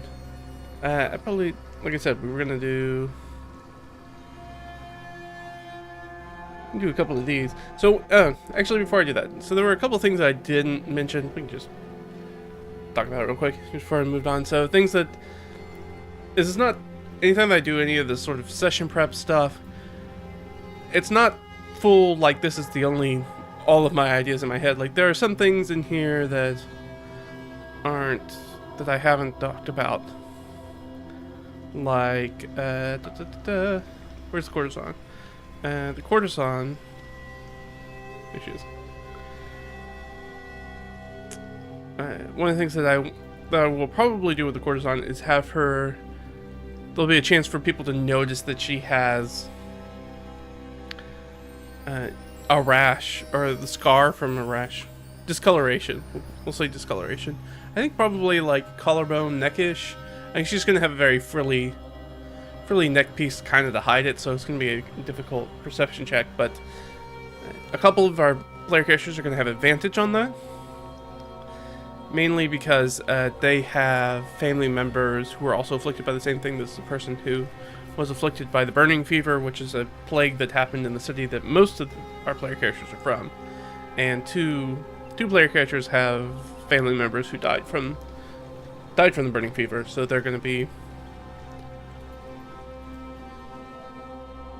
They're more likely to pick up on it. I'll put it that way. And just a little world building moment, be like, hey, you remember that you have your sister, or actually one of the characters' mother, your mother died to this, so you're just kind of, again, tying their characters to their backstory back into things that are happening in the world, just to be like, hey, this is a person you realize has gone through a similar experience to what one of your family members did, but they just happen to live through it. They happen to be one of the lucky ones who lived through it. And then I may follow up and ask them stuff like, hey, did you have it? I mean, that's not in your backstory, but there's no reason you couldn't have had it and also recovered from it. That sort of stuff. What other things? Oh, I drew a map of I sketched out a map of this town. I recommend doing that. I recommend sketching out a map. It's good for any sort of location, especially if they're going to be moving around it, just so they can have an idea, like a physical understanding of the space. Now, obviously, I do a lot of theater of the mind combats and stuff like that, so that's stuff I usually don't map out, though I'm trying to get a little bit better at doing that. The last combat that we had in the campaign, I was just like, well, we're just going to put the miniatures on the table, no grid map or anything like that, and just be like, here's the basic ideas. There's an island in the middle of the table, and there's water around it, so you decide where you want to be. We'll just kind of do the ideas, and you can ask me, hey, do I think that I can get there and move? Yes or no? Kind of pushing myself towards zone combat, which I haven't done a lot of as a Dungeon Master, but I'm very interested in exploring more, because it seems like a nice medium. I don't have any problem with theater of the mind combat, both running it and playing it most of the time. But it is difficult for everybody to be on the same page about stuff sometimes. Even if I feel like I've done a pretty good job of explaining the scene, and as people move through the scene and where they are. But it does require players to actually be paying attention like 100% of the time, which is, well, we've all met a D&D player. They don't do that. They don't, especially in combat, they do their turn and they tend to zone out. That's okay. But I think, so maybe the zone combat should be a better extrapolation of what I'm trying to do without having to do the full, like, this is the battle map and this is specifically where everything is, and spend all this time. You know, you can spend up to 10 minutes making a battle map, and I was like, I don't want to do that at the table. I just want to get into the combat aspect of it. Combat's already long enough. I don't need to add to that time period by doing 10 minutes of 5 to 10, even 15 if I was doing a whole bunch of like terrain and stuff set up to get to the fighting. I just want to do the fight and move on. So, but yeah, let's do a random letter. We'll do one of these. All right. S for our random words that. What's the actual title of the page again called? This is again from the Pathfinder Game Mastery Guide. This is for the first edition of Pathfinder. Extremely good book. Worth picking it up even if you don't play Pathfinder. I don't run Pathfinder, even though I play it. And it's just got very good, rock solid advice, especially if you are a new dungeon master or game master trying to figure out how to play the game, how to do it well. Can't really recommend this book enough. Alright, words every game master should know. Starting with S.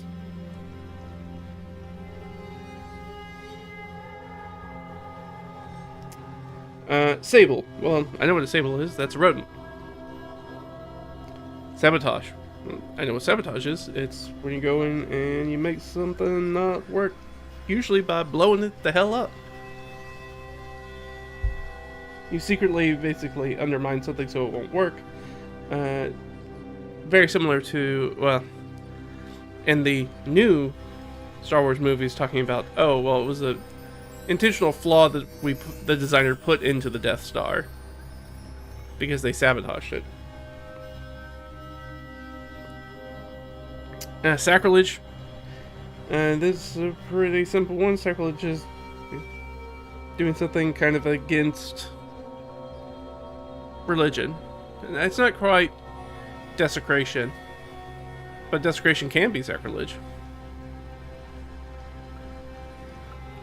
Salve, S-A-L-V-E. It's like a cream or an ointment. Samite. Okay. Samite's a good one. So Samite, I'm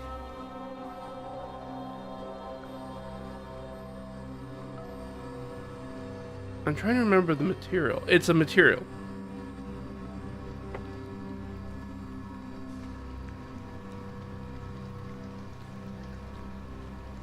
Because it always makes me think of knights in white satin. Isn't that right? Isn't it cloth? Or maybe I might be messing that one up. Let's see. Define. Samite. This time you're not going to bring up the thing that just tells me what it is right off the top. No, I don't want it in images. A rich silk fabric interwoven with gold and silver thread. Okay, so yeah, I was on the right path. Let's look at it. Here we go. There's some Samite.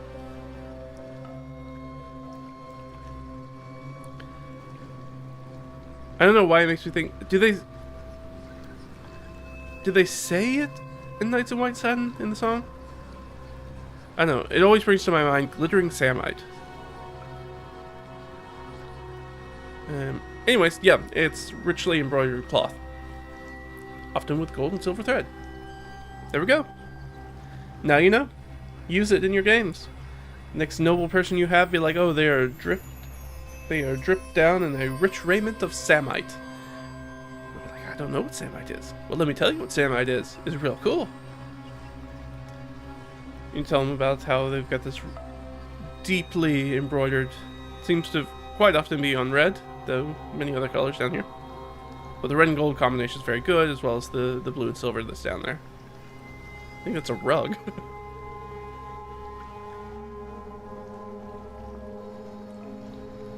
Alright. And then they're down here. Taffeta. Tessor. Twissa. Ongi. Tindal. Brocade. Another weird. These are one of these.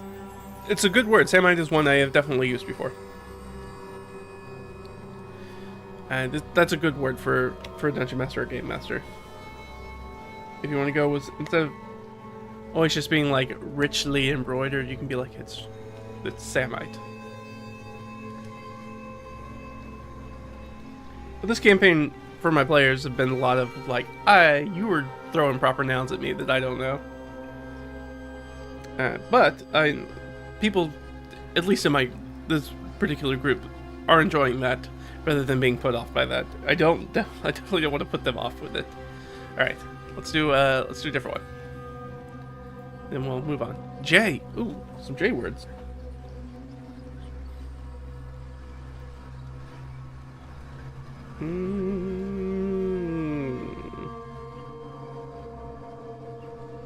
Jabber is our first one. That's gonna be like jibber jabber. That's gonna be talking.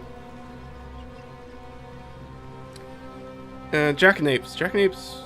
I don't know if it's originally Shakespearean. Usually it's like horsing around, jocularity kind of stuff. Though I think jackanapes can also have a more than mischief. I think it can actually be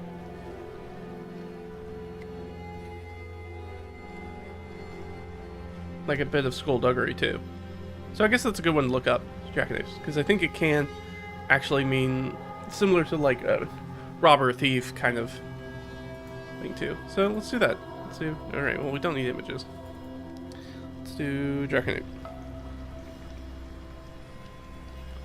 Jackanape, an impertinent person. Let's get a full definition. Or a tame monkey. Okay.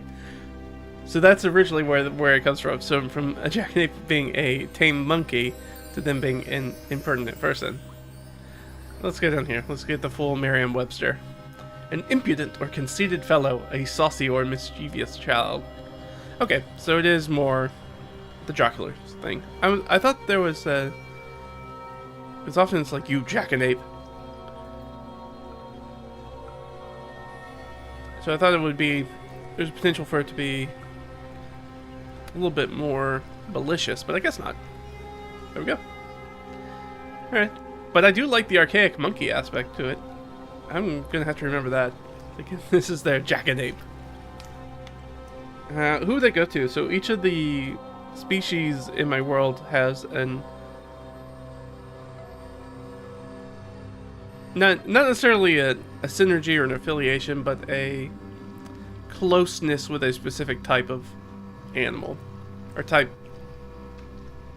Animal... Phylum... Whatever you want to call it. The very vague on the full, like, phylum, phyla, kingdom, genus, all that good stuff, as to where that stops and starts.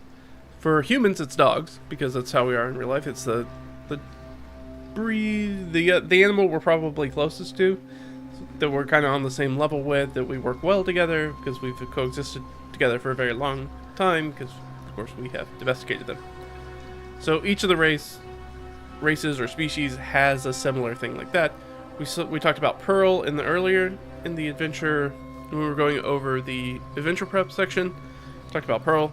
Pearl has a capybara with her because halfers have this affectation for rodents in general, or things that kind of fall in there. Weasels, martens, ferrets, rats, mice, capybara, which is a big rodent. So, rodents in that sense. I think they even get into things like some marsupials too. So, raccoons, possums, things of that nature. So they could potentially have a jackanape. I don't think that anybody's got monkeys. Monkeys are apes, that I remember.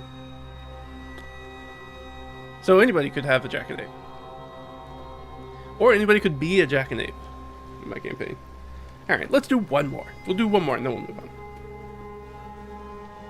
I know. I said that was the last one. We're going to do one more because that one was fun. Alright. Oh.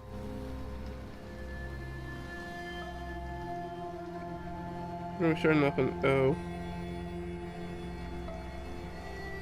Oh, that's a good word. Obeisance.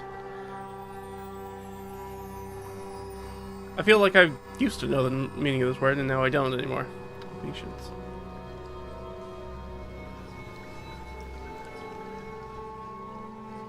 Which makes me think that what's coming to my mind is it's like obedience, but it's not obedience. I can't remember if it's more like... No, I think that's obsequience. That's a different word. Very similar, though.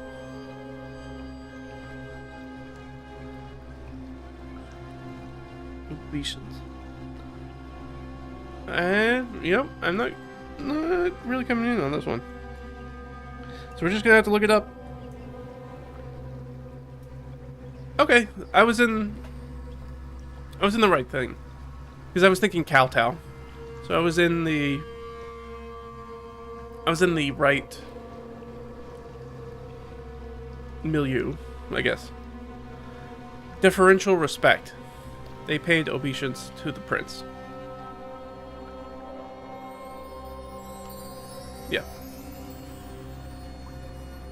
A movement of the body made in a token of respect or submission. That is most specifically a bow and or a kowtow. I got it. Kind of. I knew it was like obedience, but different. Yeah, okay, so it's paying respect.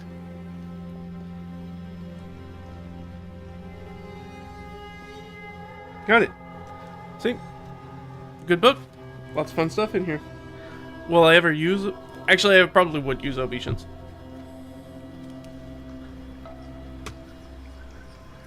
I probably would bring obeisance in a game. But you could also just say deferential respect, too. And that's not particularly more complicated to say. Or providing a much higher likelihood that somebody's going to know what you're talking about. Sometimes you don't need to use $5 words. But sometimes it's fun. It's okay to have fun, too. And if that's your fun, that's alright. Just don't do it at the expense of other people's fun. If you're just trying to show off how smart you are. Alright, so we did that. We did our town sheet. We did our session prep. And what was the other thing we were in? Oh, the crops and animals, yes. So, I'm going to jump out because I'm going to have to find this document for a second. This is going to take me a second to find. I think it's in here. I think I've got my resources thing in here.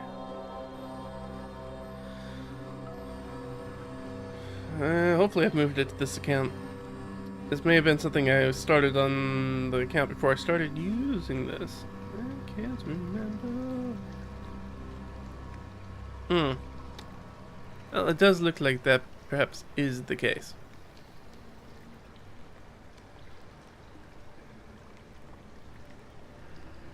Nope, that's not the right document. That's for sure not it. Alright. Hold on. Gotta bring up a totally separate thing now. I'm guessing it's over here. Over here, traveler. Over here. Alright, let's see if I can find it here. Yeah, there she is. So, in our long history of ways to not world build, this'll be it.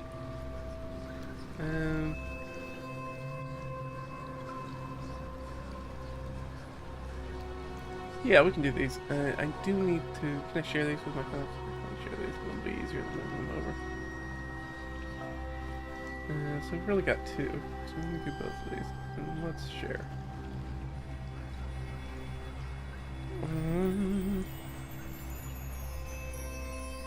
Hey, I know that guy. That's me. And let's share this one too. So,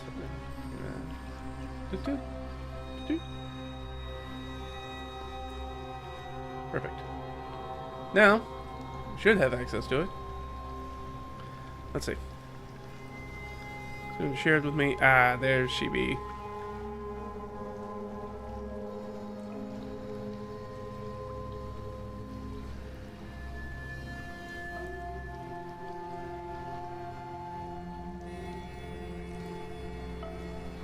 Perfect. That'll do her. Alright. Don't need this anymore. Go away! Alright. Let's look back and look at it. So, one of the things that I talked about that I wanted to do with, we have a player character who was focusing in on the cooking aspect, so that's really given me the impetus to sit down and kind of go through, alright, what are sort of things like the crops and animals that are going to be present in the world. So some of the stuff I'd already done, and some of the stuff that I'm adding new stuff to. So, the easiest way to do this is, yeah, that'll work. I guess. It's not great, but it will work.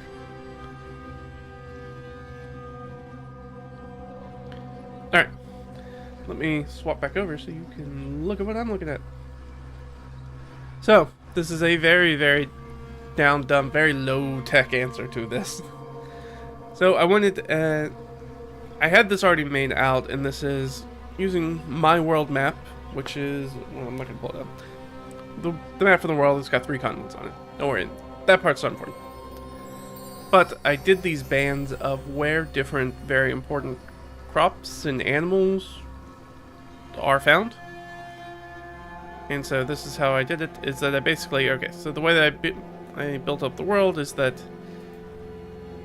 this is, it's going to be weird because we're talking about longitude, so east and west, but the way that I've done it on the spreadsheet is up and down, so it's a little funky. Each bar here is representing longitude left and right, not latitude north and south. So this is where the things are found in the world. So 1 is far over on the west side of the map, and then 60 is way over on the east side of the map. So we have our classic cereal grains. So here's where corn's in the world. Here's where rice, wheat, barley, where I talked about where the small area in which they can make beer in the world is this area right here. Because that's where barley grows, which is what you need for barley malt.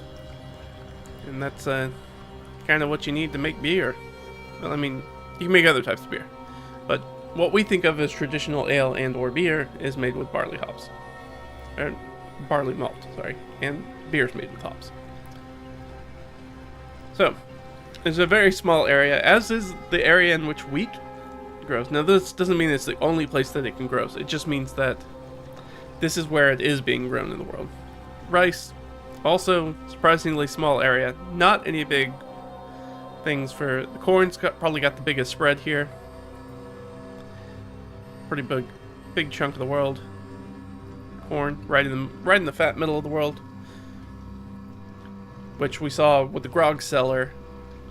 I have the grog cellar in there that's selling corn and whiskey, watered down. Sorghum beer, which they've already experienced, which is probably one of the most widespread ones. Yeah. So we don't have a lot of rice and corn and wheat across the world, but we have a lot of other very specific cereal grains. So sorghum's pretty common. Oats are pretty common in the eastern side of the world, as is rye. Rye's really, there's a bunch of rye. So we'll get ourselves plenty of rye whiskey.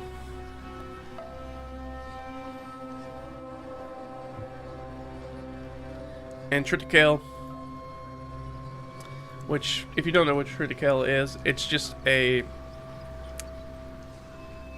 a GMO crop. It's a genetically modified. It's a constructed crop by humans that is a blend of rye and wheat. So it's a little bit like rye, a little bit like wheat. So if you've had wheat bread and you've had rye bread, you can probably imagine in the middle kind of what triticale kind of tastes like if you were going to make triticale bread. It's not quite as spicy as rye or as fluffy as wheat. And then over here is just miscellaneous cereals, other cereal crops. Teff. No, I'm blanking.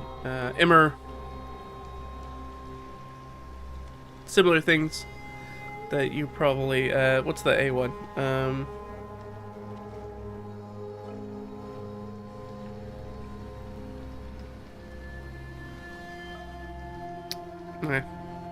Just lost it. I was gonna say Amalthea. That's not right.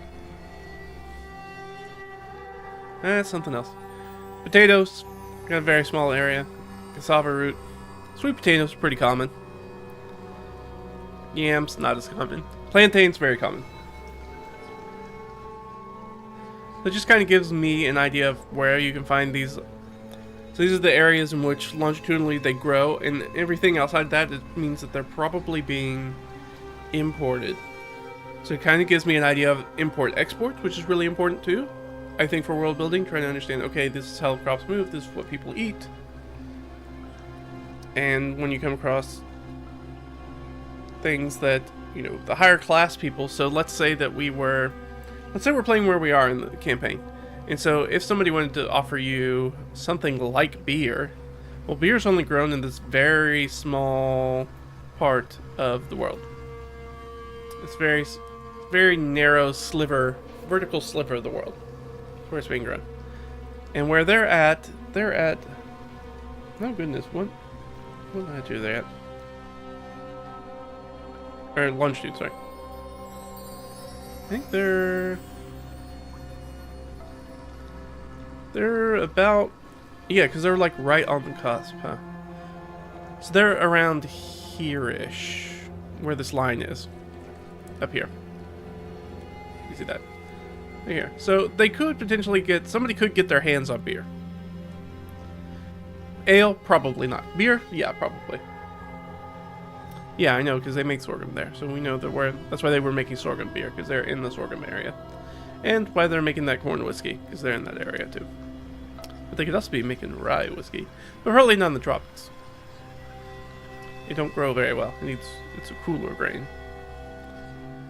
So you could have somebody who gets beer there, but beer would be like a luxury. Like this would be something that a noble would bust out and be like, oh, by the way, we have this drink that comes from the eastern continent. If you want to check it out. It's frothy and malty. So that would not be something that people would drink regularly, or would be very inexpensive to drink. Which is funny when you think about beer, which is considered a common person's drink. Oats, rye, kale, miscellaneous cereals, all the way up through plantain. Then kind of took a little break, come back, start getting into other things like these are our chickpeas and common beans, peas and fava beans, and it's all our legumes basically. So the cool thing is like if you get a nice cereal grain and a nice legume pairing, that tends to be, I think, is probably one of the things we should look at for criteria for building a civilization. Because that's where we find people who have established civilizations. You can pretty much trace all of them back to having some sort of pairing of a legume and a cereal grain. Because you need both of those things together to make a full protein. So you can feed people without needing meat or fish or something like that and have them get complete protein. So, and we can just do an example of that. So if you wanted to do the Western Europe example, especially someplace like England, obviously that is wheat, or a lot of wheat, and peas. That's the two things together. You want to look at something like, look at the Three Sisters, which is the Native American growing process, intercropping, which is corn, so there's your grain, and it is squash, and it is beans, right? Which are the runner beans? I don't remember which type of bean they use. The bean's a crawling plant. It climbs up the stalks of the corn, and the squash has the bug repellent, essentially. Man, why am I blanking on what type of bean? Not important. Anyways, bean and grain. Put it together. We can go far over to East Asia. Guess what? Soybeans and rice. So it's pretty consistent. So that's definitely one of the things that I look at. So we got our lentils, our lima beans, and that's kind of the end of that. We got lupins and vetch, which is just basically plants you can eat. Mung beans, peanuts. Peanuts come in a very, very small sliver of the world. So, our friends probably could be getting their hands on some peanuts, but again, that would be very rare. It might end up being more like a peanut brittle or something like that. Maybe peanut butter, if they can figure out peanut butter. Don't know. Soybeans, and then we have our oil plants down here. This is all stuff that, when I talk about what not to do in world building, is this kind of stuff. Look, I do it because I like it. I'm not doing it because I think it bears a lot of interest into putting off a great campaign. This tends to be useful in this campaign because we have somebody who is interested in doing cooking in the campaign. Otherwise, would be not nearly any sort of concern. But we have our oil-producing plants, so that's canola and or rapeseed, the same thing. Olive, palm, safflower, sunflower. So as you can tell, over here, down here, on the eastern section of that continent, on the far east side of the world, which is okay. There's actually a bunch of water over there as well. And there is a section where there's just not a lot of vegetable produced oils.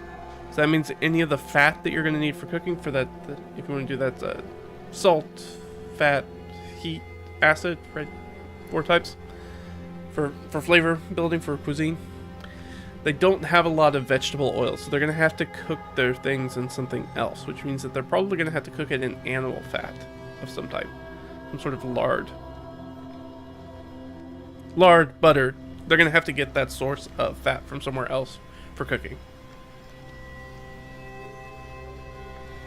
Which is, we're jumping into animals next, so right down here. We got a little... I just took some of the most common... Sorry. Most common... I took the most common domesticated animals and just kind of placed them around the world, same thing. And essentially what I did to make this bar graph kind of thing is that I just rolled 2 D100 or 2 1D60s, and then just anything that was in between those two numbers just got filled in. So we've got Bovine, which is very much on the eastern side of the world, and went broad there, so that's any sort of cowish animal. So you have yaks, water buffalo, cows, oryx, all that stuff fits under that heading as being sort of that area of ruminants, animals that eat grass. So they're very heavy over there. So that pretty much takes care of the not having any oils vegetable producing oils over there. Because guess what? We got cows over there. That means we can make butter. It also kind of starts to give you an idea of like where lactose is going to be an issue in maybe the world. Though we've got milk producing animals that are kind of all the way across. We've got chickens, small part of the world. Goats, pretty sizable portion. Honeybees. So honey's really only native to a small section of the world. You got some pigs. Pigs are all over the place. Sheep, also pretty thing. You'll notice there are not a ton of animals on the western side. So that western continent doesn't have a ton of animals. They've got some, but not a ton. You got your sheep down here, and then I added silkworm, so you'll know where silk comes from in the world, which is important. Which is right in the middle, which happens to be right in the section that we're playing with. As part of this campaign is right in the heart of silkworm territory. I haven't come across any silkworm things yet. I think there's one on the island, maybe? There might be one resource place for that maybe has like a silkworm plantation on it. I can't remember. And then alpaca and llama, I just fumbled them in together. I know that they're not the same thing, but I was like, eh. In the same way that I did sort of bovine and kind of threw all those things together, I just put alpaca and llamas together, even though that's not really true. And so they have a pretty wide use across the longitude of the world, which means that there's a lot of alpacas and llamas in my games, which is fun. Then we've got some camels. Then we've got draft bovine. So that's cowish kind of animals, but not used for meat and or milking. So those are the animals that are used for, like we said, things like aurochs, oxen, aurochs, oxen, yaks. I mean, I guess water buffalo, more like that. Anyways, you keep them around for their labor, not necessarily from milking and eating them. And then we got a small sliver here where we got some elephants. We got donkeys. They happen in a relatively small sliver as well. And dogs. So dogs are pretty much across the board. So from west, so only on the very far east are there not a lot of dogs. Which again makes sense. It does feel okay. Kind of in this last section, like it. I know I didn't bring the map up, but this last sort of tail end of the eastern side of the map, there's a lot of water. There's not that much land, so stuff down here is not too much of an issue. And we got horses, which are important. Now, in my world, we are at a point with horsemanship that they are not quite, they don't have stirrups yet. So there aren't proper nights in that way. And then we've got some cash crops here at the end. We've got this stuff down here. This stuff is not correct. Got a different thing for that. So we'll stop right here. And so then there are cash crops. So these are the crops that people grow basically to make money, not to eat. Cotton, hemp, jute, flax for linen, cocoa, coffee, marijuana, poppies, sugar beets, sugar cane, tea. And then right up here in this tiniest little sliver, the same with sugar beet, we have tobacco. So tobacco is kind of grown in this one little place in the world. In general. Doesn't mean you can't get tobacco products to other places. It just means that it's basically exported everywhere. And so it's only grown in a very small portion of the world. So yeah, so I just kind of took it from there and then I extrapolated out from there. So let me share... let me bring it up.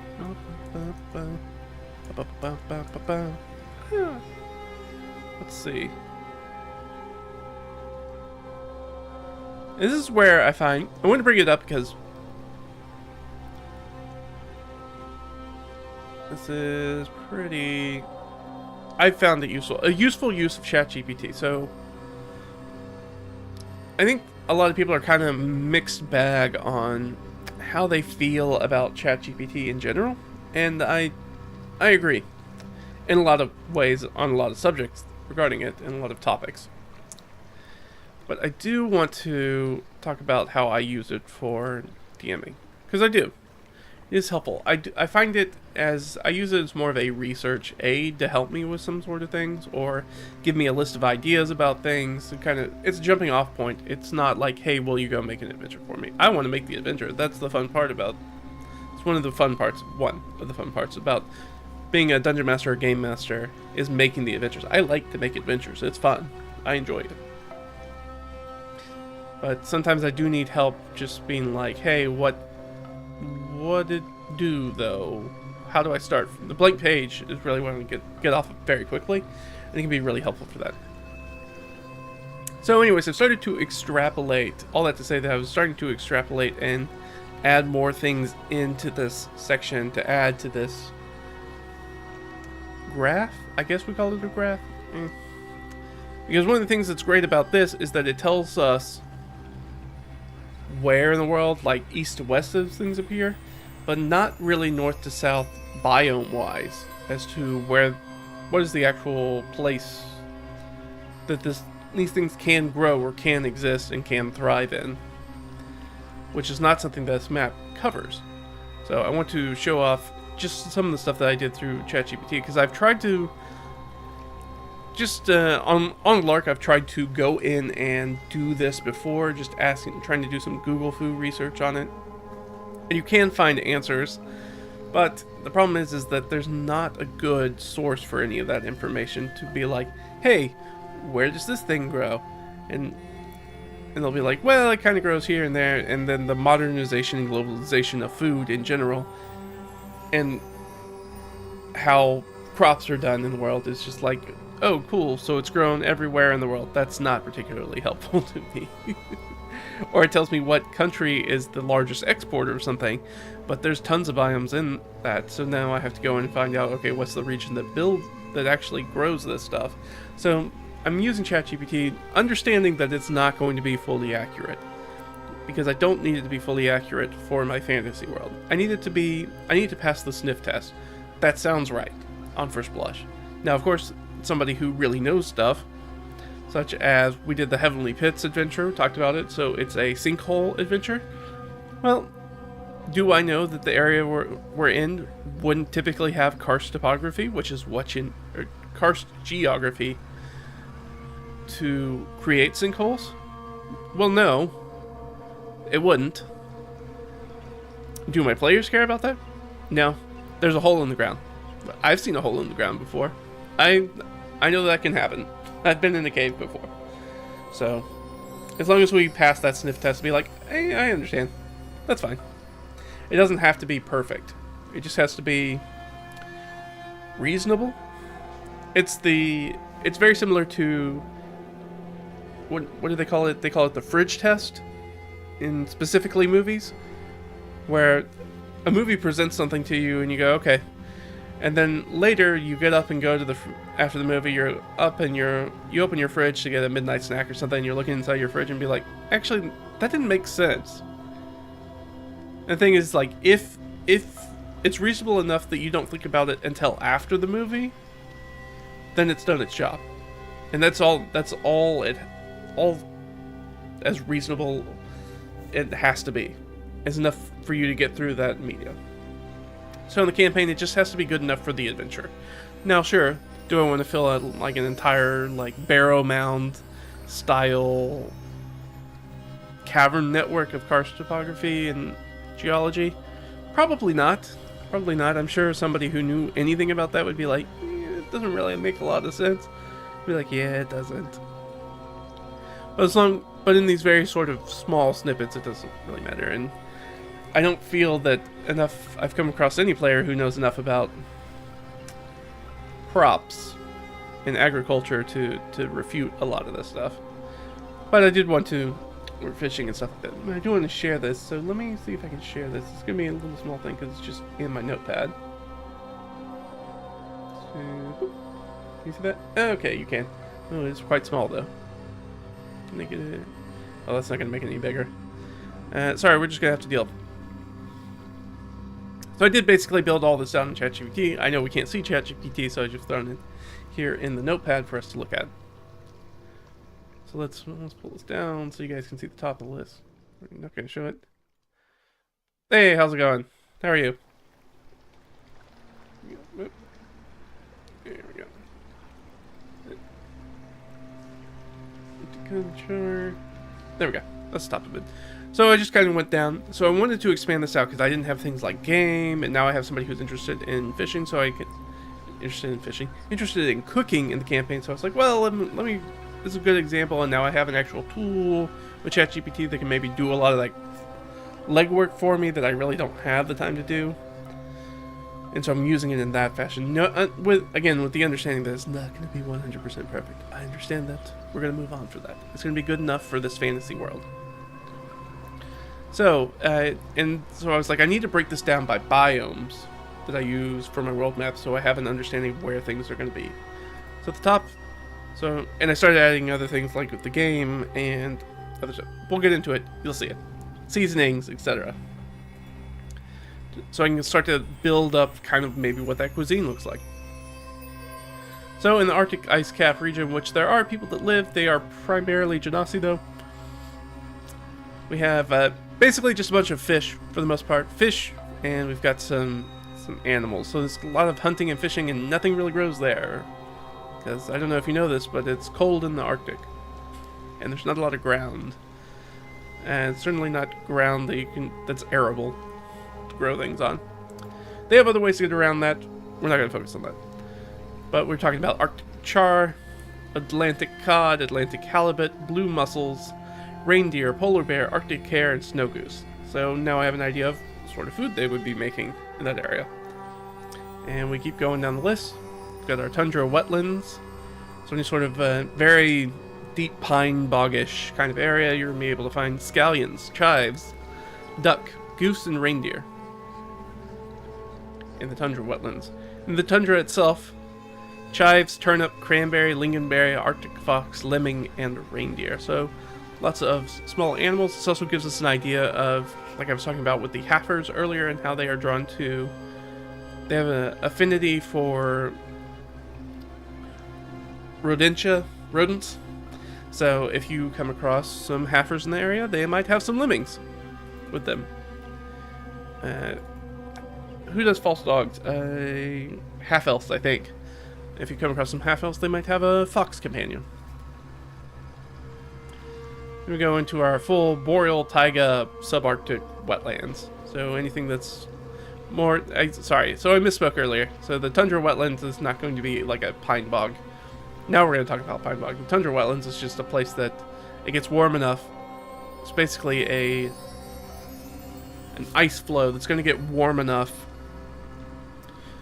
during the summer months that it's actually going to thaw enough that there's going to be water, and it's just going to permeate that ground. But in the boreal taiga subarctic, so now we're talking about sort of a pine spruce forest bog, primarily. You're going to be able to find rye, onion, leek, cabbage, cranberry, currant, caraway seed, dill, mustard seed, arctic char again, salmon, freshwater crayfish, blue mussels, moose, black bear, beaver, duck, goose, and reindeer. So gives us a lot of information about cooking in that area. And so if I cross-reference the longitude now with the biome, I'll have a very good idea about any specific area of the world. I'm going to know what kind of food they're going to be making and what sort of animals and crops they're going to have access to. So we're going to see a lot of rye. Very, very Scandinavian. As you can see, lots of rye, onion, leek, cabbage. Lots of salmon. Bear. Get some duck and goose, reindeer. All that good stuff. Move back down further to the just sort of a taiga forest. Lots of the same stuff. Rye, cabbage, Brussels sprouts, kale, turnip, blueberry, raspberry, blackberry, gooseberry, elderberry, caraway seed, fennel, the herbs and the seed, thyme, salmon, trout, perch, moose, black bear, squirrel, reindeer, lead and iron. So I started to add some of this other stuff that I thought would be a little bit more useful, because I also at this point was also making a D100 chart for mineral resources as well, just to have in my back pocket. Mixture of metals and non-metals. So lots of lead and iron. Get that bog iron in. So again, we're in our sort of subarctic area. Grasslands area. Rye, oats, kale, collard greens, carrots, apple, pear, mustard seed, caraway seed, fennel seed, pike, carp, reindeer, snowshoe hare. Lots of stuff.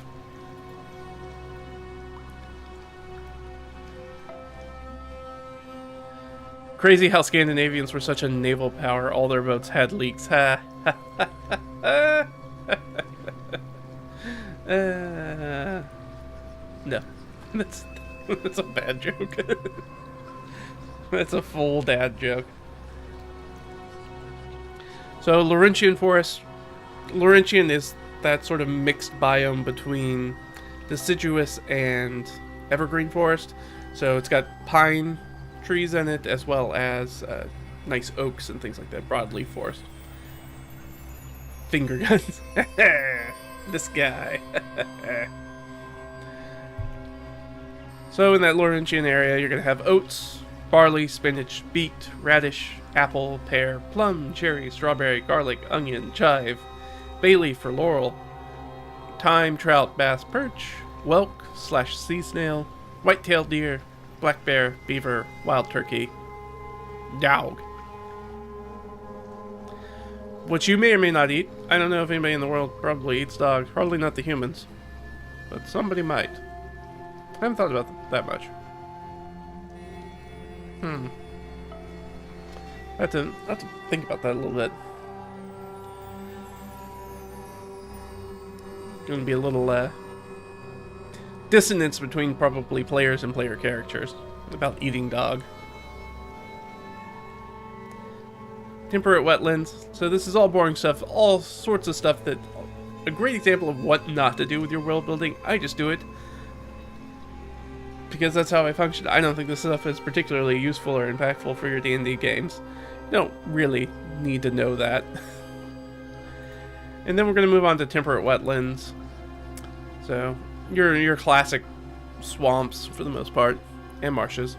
Corn, rice, celery, watercress, lotus root, leek, bamboo shoot, cucumber, cranberry, elderberry, horseradish, wasabi, freshwater crayfish, catfish, tilapia, snails, apple snails, etc., lobster, wild boar, duck, goose, fallow deer, beaver, dove and pigeon, and silkworms. Very much. So you can see it gives us a lot of options as far as food. If we have things where we're... One of the things that kind of comes up pretty often in my games is you might run across like a furrier or a trapper So it's nice to know what kind of game they might be trapping and selling pelts of. So in this case, they'd be like, oh, well, they're probably doing beaver, probably some deer. Definitely somebody's going for goose feathers. Not a lot of trapping wild boar in general. I mean, you can, but usually that's more of a concerted hunt effort. Lobster traps, for sure. Or as far as any sort of freshwater crayfish, same thing.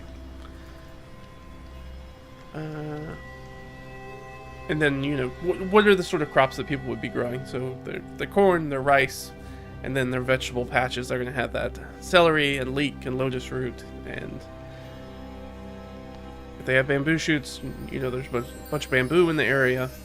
All that sort of interesting kind of stuff to kind of add into that. You imagine orcs are extremely established. Oh, in the dog section, yeah. They eat the dogs out of necessity, or because they don't need dogs to hunt anymore. That's an interesting aspect, yeah. I could definitely see something like that. Like, it's going to be a very it's a harsh environment, and so they might need to do that. Yeah, boars do not do well in traps. They'll break themselves out, yeah. Yeah, there's not a lot of boar trapping. Like, you can technically trap deer too, but you usually don't. It's not great. You can do like the pit traps with the boars where they have the barbs in, where they basically step into it and then the barb holds them in place. But there are animals that will just like gnaw their own legs off to get out of there, or just rip it out and go about their business. Boars are one of those animals. So yeah, not a lot of trapping when it comes to boars. It's mainly a hunt thing. And that gives you an idea of what people hunt for, whether that's for out of necessity for food, or if that's more of like a noble kind of boar hunt, parade kind of thing, like fox hunting. Like, is it more of a pageantry, like a thing you do, a leisure activity, or are you actually hunting this thing for food? Because those are two kind of different things.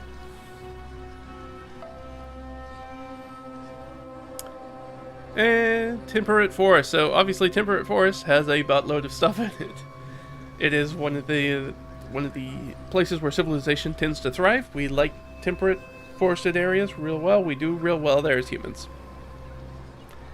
And as you can see why, there's a lot of resources we can use here. So we'll start corn, wheat, barley, spelt. That's another one of those miscellaneous cereals we were talking about.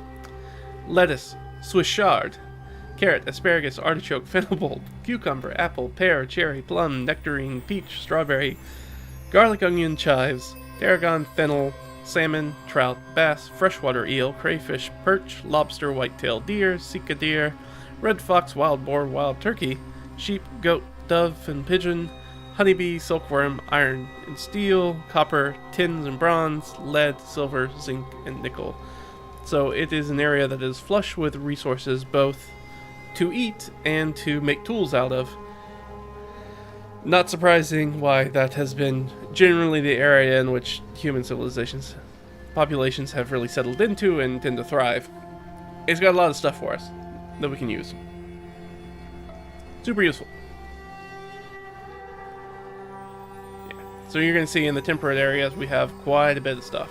Even down here in the grasslands and prairie or steppe area, lots of stuff. Corn, barley, wheat, oats, triticale, rye, potato, sweet potato, beet, parsnip, green bean, sugar snap pea, cucumber, apple, pear, peach, plum, parsley, fennel, mustard, coriander, tilapia, pike, carp, bison, pronghorn, antelope, wild boar, mufflin sheep, cattle and other adjacents are bovine, horse, sheep, pig, turkey, llama, and alpaca, honeybee, iron and steel, copper, tin, lead, zinc.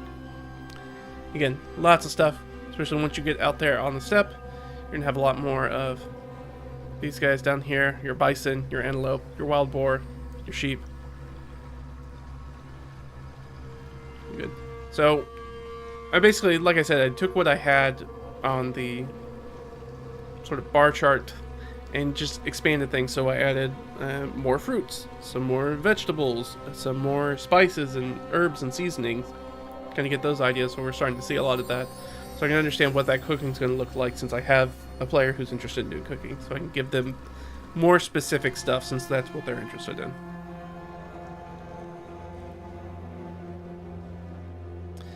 And then in our temperate, scrubland, chaparral, or Mediterranean areas, those biomes we have corn, wheat, barley, spelt, olive, bell pepper, aubergine, which is eggplant, fennel bulb, zucchini, chayote, cucumber, fig, date, grape, pomegranate, persimmon, oregano, rosemary, sage, marjoram, bay leaf or laurel, fennel, sea bass, mackerel, sardines, anchovies, tuna, lobster, wild boar, European hare, red-legged partridge, sheep, goat, camel. And so what I really did when I was focusing in on these biomes, and I was working with ChatGPT, because ChatGPT would spit out a bunch of stuff at me. Or it would give me sort of the vague answer that I talked about having the difficulty of doing with a normal Google search. It'd be like, well, with the globalization of both animals and crops, especially food crops, the answer is like, well, they can kind of grow in a whole bunch of biomes. So it's like, all right, I need to like zero in on like, where is it specifically good at growing?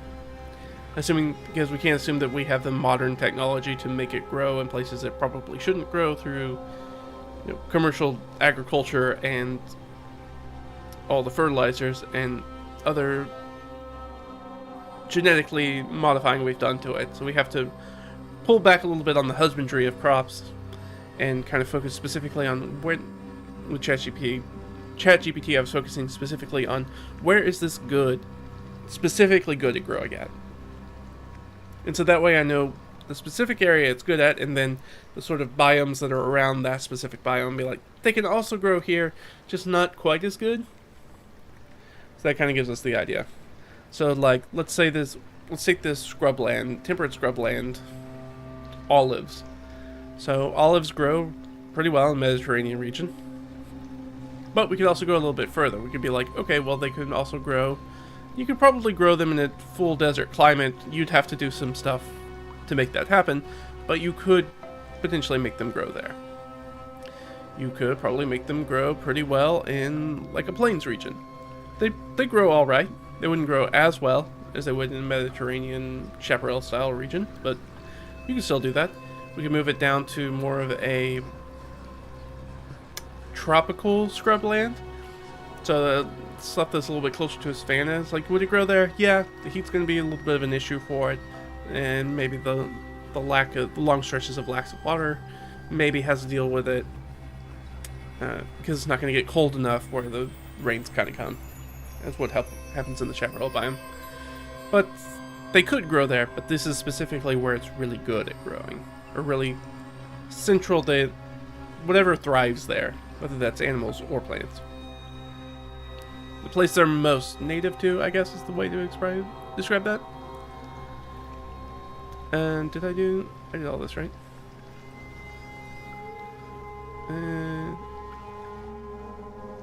Yes. And then we get down to our desert. Now, obviously, we saw a big break. Not nearly as many resources there in the desert, huh? Rye, onion, garlic, radish, fig, date, thyme, sage, tuna, swordfish, jackrabbit, bighorn sheep, mule deer, camels. So still quite a bit of hunting that we can do there. As well as some very specific foods to go with. It kind of gives us a very interesting palette if we think about those specific spices and plants that we can eat. So we can have some sort of rye, maybe some flatbreads, probably. Nice onions and garlic, lots of alliums, radish, lots of spice. So it's going to be very strong kind of foods, as well as figs and dates, and lots of thyme and sage as far as the seasoning goes. So that's going to have a very specific kind of taste to it. And for the food, of course, we're going to be using things like tuna if we're along the coast, and the swordfish that people might go big fishing for, as well as some of the stuff like having bighorn sheep, deer, and might be eating camel, maybe. Then we get down into the tropical area, which just about finish this out. So obviously in the tropical wetland area, which is the area that the group is technically in right now, primarily in the campaign universe, they have a ton of stuff that grows here that does really well here.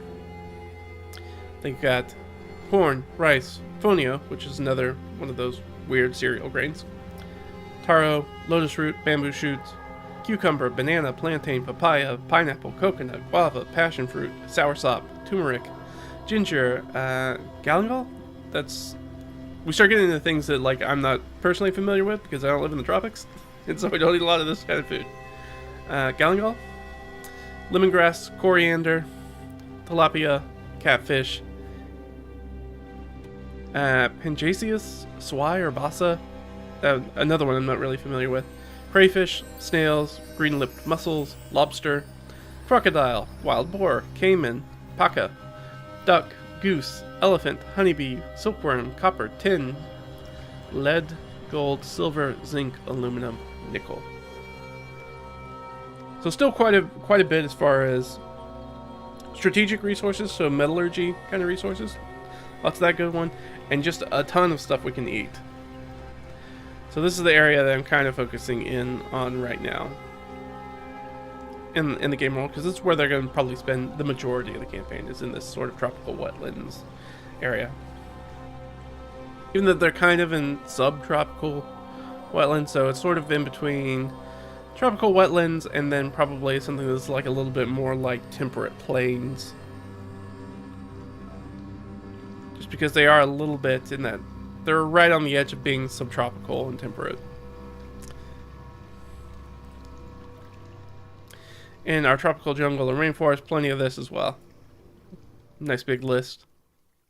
Cassava, taro, and chiote, I think.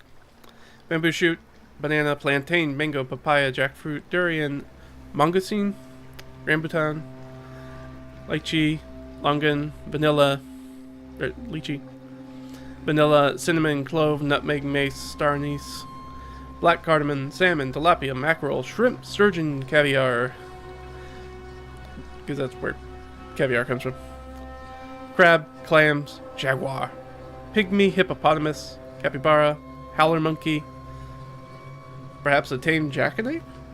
Could be. Yeah, see, we're using the vocabulary. And more wild boar.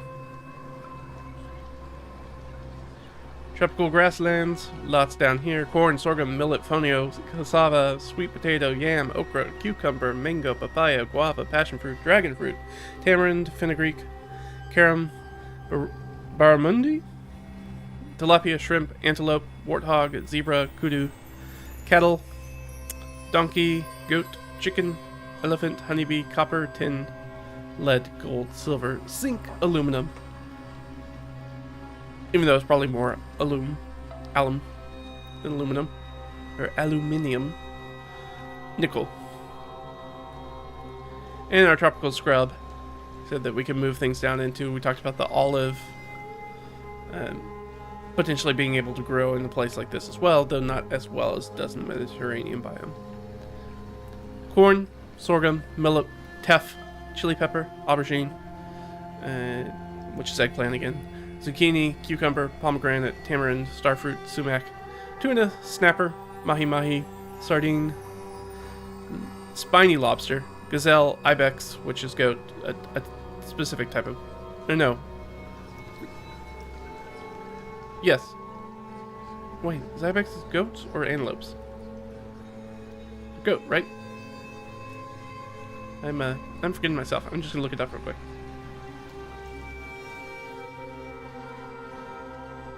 Okay, yeah, they're goat. Type of goat. Oop, I just moved my thing. Let me go grab it. You can see it, but I can't see it. There we go. Yeah, so ibex is a type of wild goat, a specific type of wild goat, but also just goat, domestic goat, and camel. Down into the desert, get a little things: sorghum, millet, teff, onion, garlic, okra, cassava, date, coconut, dragon fruit, chili pepper, paprika, cayenne, black pepper, sturgeon, tuna, dromedary camels, bighorn sheep, jackrabbit, and the other type of camel, which is Bactrian. Even though dromedary would be the right one, because Bactrian's the Mongolian style. That's colder. I'm just going to delete that one. That one's not right. And you do have to do some sniff checks with ChatGPT. You can be like, if it shoots it to you and you know for sure that's right, you go, yeah, that's right. But sometimes you go, I don't know if that's right. That's worth looking up, because ChatGPT, and as we all know, AI will lie to you. It doesn't know the truth. It just spits stuff out. So, one of the unfortunate problems, as you've noticed, is that a lot of our common spices kind of come from this one small area. Chili peppers, paprika, cayenne, black pepper. So, lots of spice trade. Something to keep in mind. It also means that if we have this just like it truly was in something like antiquity through the medieval period all the way up until really industrialization, being able to get your hands on this sort of stuff when you didn't live in this sort of biome, if you were, let's say, in Western Europe somewhere trying to get your hands, let's just say England for the fun of it. If you were in England trying to get your hands on something like paprika, difficult. Though of course now paprika grown more in a place like I don't know why I'm blanking on that city's name. I was going to say Beirut. That is not right. Why was I going to say Beirut? Oh man, that's going to kill me. It's the Budapest. There we go. Budapest. Jeez. I don't know why I couldn't think of that. Budapest. So, obviously paprika, very strong Hungarian spice. Well known for it. But that was developed over time to remove sort of the heat aspect of it, because it really is just ground up pepper. That's all paprika is. And so they had to move from which used to be a very spicy, and now it's more of a sweet, but that's done for a long period of time. So that does fit more with the chili pepper and cayenne pepper, having paprika in that same area, especially for the spice. Yeah, no, for the ibex. Yeah, they're goats. They're big uns. Big goats. Big goats. Yeah, the big old horns. And then, yeah, so basically anything that's nice and spicy is in this area. Which means that you gotta move it around.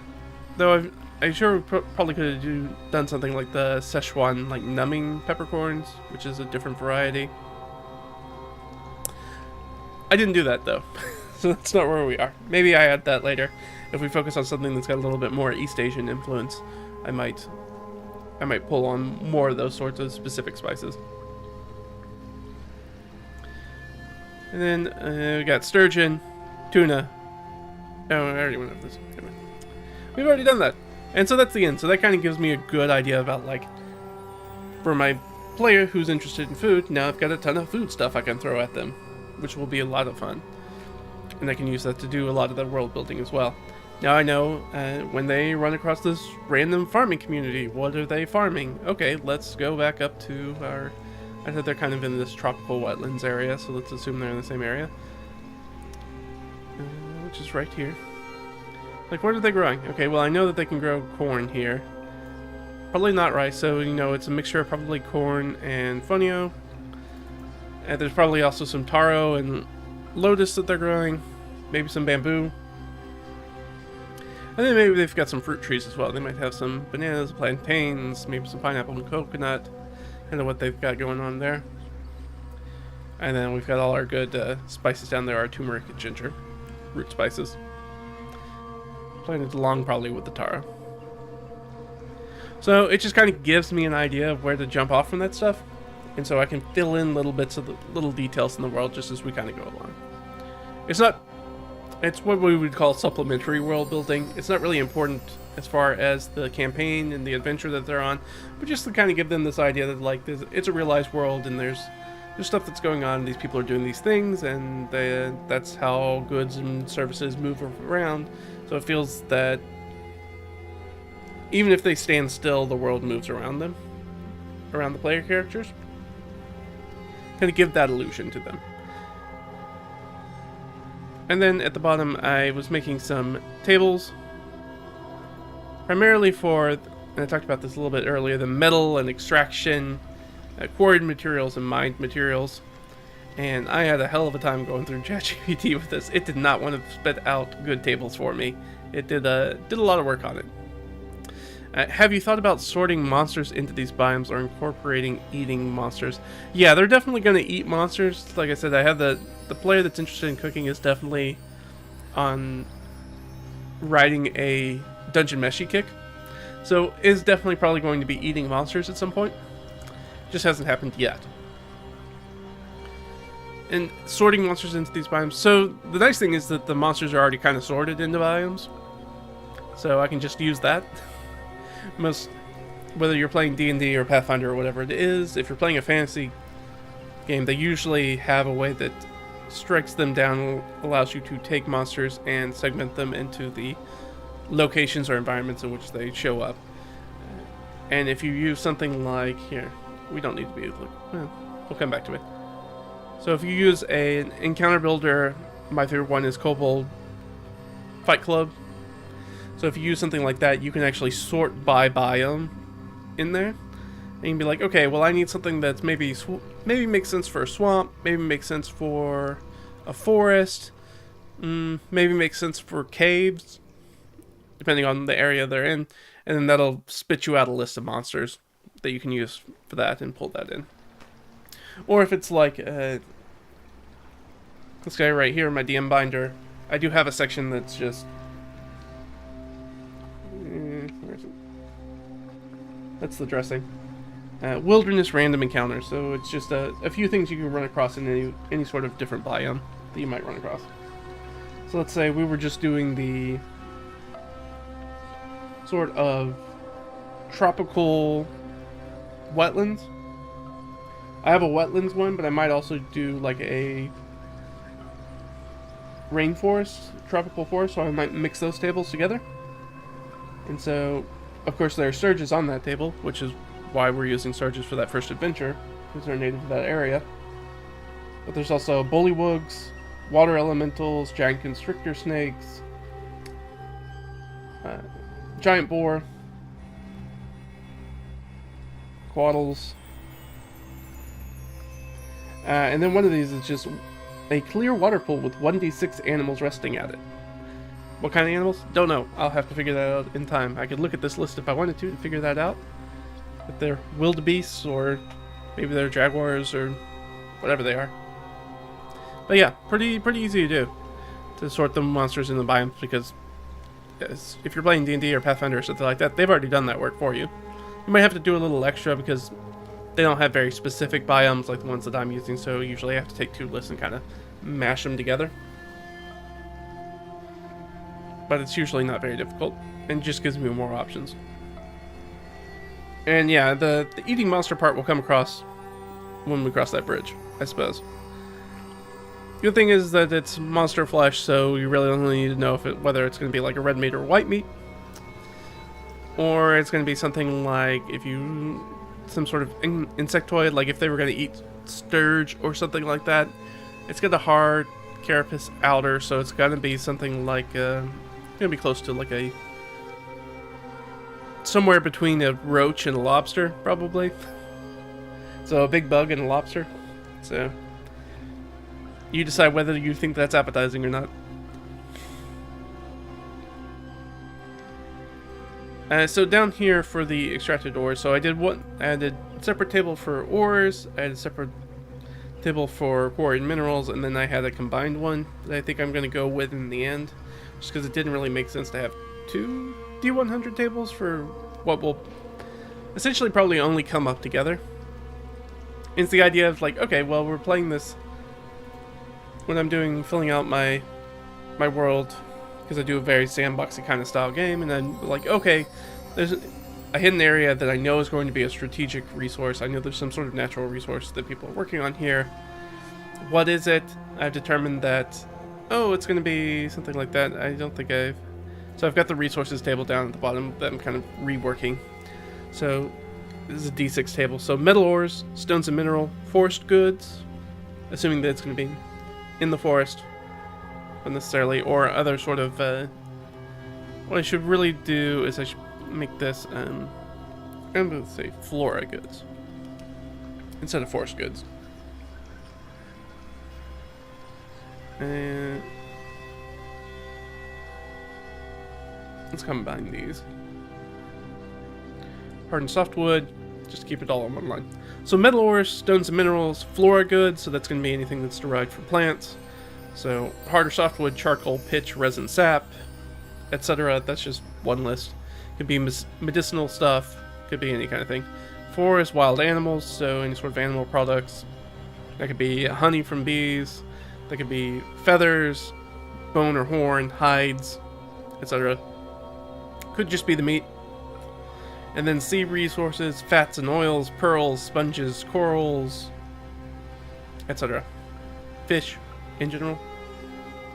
And other sea life. And then 6 down at the bottom is gemstones and semi-precious gemstones that they're pulling out. So, yeah, I'm going to switch this from wild animals to just animal goods. So it just kind of depends. So I'll just go down this and then maybe we'll do like... Nah, we'll just call it there. We'll just call it that. It's been a fun, nice long stream. We'll work on that. So we'll just go down the tables first. So the extracted metal ores. So it ended up spinning back out to me. Iron, copper, lead, silver, gold, tin, zinc, mercury, antimony, platinum, and arsenic. So some of this I didn't really end up wanting to use, like antimony and arsenic. I was like, that's fine, but I don't really want to focus on arsenic brass or antimony. Like, those are not things that I'm probably going to bring up very often in the world. So I'm like, I'm not great on that. And I went back and forth with this. And it's really supposed to be set up by... It's weighted by how common those elements are in the world. So it's more likely that you're going to come across an iron mine than it is a platinum mine. And then we have quarried minerals. Same sort of thing with the weighting. Limestone, clay, sandstone, marble, granite, flint, gypsum, slate, salt, alabaster, soapstone, talc, quartz, and obsidian. Now, obsidian, this is again why this is kind of weird, because obsidian is generally volcanic glass in origin. So, if you're not in a volcanic region, and I think it's well known, relatively well known, for anybody who passed some amount of earth science, that obsidian glass comes specifically as a volcanic process most of the time. So it feels weird to be like, oh, there's no mountains around, there's no volcanoes around, there's no tectonic activity in this area, but there's obsidian. Now, it doesn't mean that there couldn't have been. Like, maybe that's an old... The nice thing about volcanic activity is that it can happen anywhere. There can always be some sort of thin piece of mantle where there's a plume of volcanic magma that comes up and turns into a volcano. Like, that just happens. So they can be anywhere. But I have a map already, and if the map doesn't have a volcano on it, that means that you need to put the remnants of at least a dormant one there, or maybe roll again. So again, the table's kind of gave me what I was looking for, kind of. And then I was like, tried to just put it together and keep those weightings, because I felt like, oh, it's going to be a lot more useful to just have like one grand table probably than individual tables. I'm still not sure. I might go back and forth on that. I'd like to break down, if you've watched any of my mapping streams and looked at how I assign things to specific hexes, points of interest in a hex, that I might want to go back and redo some of this, because I'd like to have basically like a page primer for each result, so I can get as deep as I want to get on them. Because sometimes you can end up with the same sort of thing over and over again, which is not great. While it may be more realistic, it's not necessarily super fun. If they run into a whole bunch of the same rice paddy farms steads again and again and again and again, even though that might be realistic, it's not particularly fun. You can assume that anytime you come across any settlement that they're where rice is the primary cereal grain that they grow for the region, that there's rice paddies. You can just kind of assume that. We don't really need to go out of our way to be specific about that. So we have our combined pit, quarry, mine, table. So again, I'm not sure if I'm going to use this or stick with one of the other two. I'm still back and forth on it. I'll make that decision at some point. I don't know when. This is why you shouldn't be doing this for the world building. It's a bad idea. Don't do this. Don't be like me. Be better than me. Be better than me. So our combined pit and quarry table. 1 through 10 is iron. 11 through 20 is limestone. 21 through 28, arsenic. Which is useful for medicine and other stuff, so, you know, I'm still not sure what I want to do, if I want to leave that stuff in or not. 29 through 35 is clay, 36 through 41 is copper, and I tried to do an alternation of metals and non-metals for most of this. Clay, 36 through 41 is copper, 42 through 46 is sandstone, 47 through 51 is lead, 52 through 56 is marble, 57 through 60 is silver, 61 through 64 is granite, 65 through 68 is zinc, 69 through 72 is flint, 73 through 75 is gold, 76 through 78 is gypsum, 79 through 81 is slate, 82 through 84 is tin, 85 through 86 is salt, 87 through 88 is obsidian, 89 through 90 is mercury, 91 through 92 is coal, 93 to 94 platinum, 95 to 96 alabaster, 97 to 98 soapstone, 99 talc, and 100 is quartz. So, you notice that I do want to focus a little bit on the tin and salt, because those are important for world building. If you don't know anything about metallurgy, which you don't need to be a DM. Again, this is not how you're supposed to be doing world building. This is a disease that I have. It's a condition. Don't be like me. To make tin, you need, to make bronze, you need tin and copper. Copper's not the hardest to find, but copper's way the heck up here. So a little bit easier. Again, these are weighted by how often they show up. Tin, however, is way down here. So you really need the tin's the hard thing to find to make bronze. So tin's pretty rare, as is mineral salt. So salt that you mine out of the ground. So that means that you need to find salt sources elsewhere. Sometimes that's from boiling water. Like seawater. Evaporative. So you have to think about, like in the city or the town that I just showed earlier in the stream, you have to think about, okay, there's a cooperage here, they have a bunch of fish, they clearly salt fish and sell it. Where are they getting the salt from? And the answer is they're probably doing evaporative. And I had already had that thought where they're going to have these large sort of sheets of sun, and they're probably going to use the sun to do most of the evaporation. But they may also have some fires under those sheets. I don't know. I have to think about that. But that kind of gives you an idea. So you at least think about, okay, well, where are they getting the wood from? Well, there's a lot of wood on the island, but there's not a lot of hardwood. Usually for barreling you want something like oak. Well, they don't have any of that. That doesn't grow in the biome. There's a bunch of different plants that do.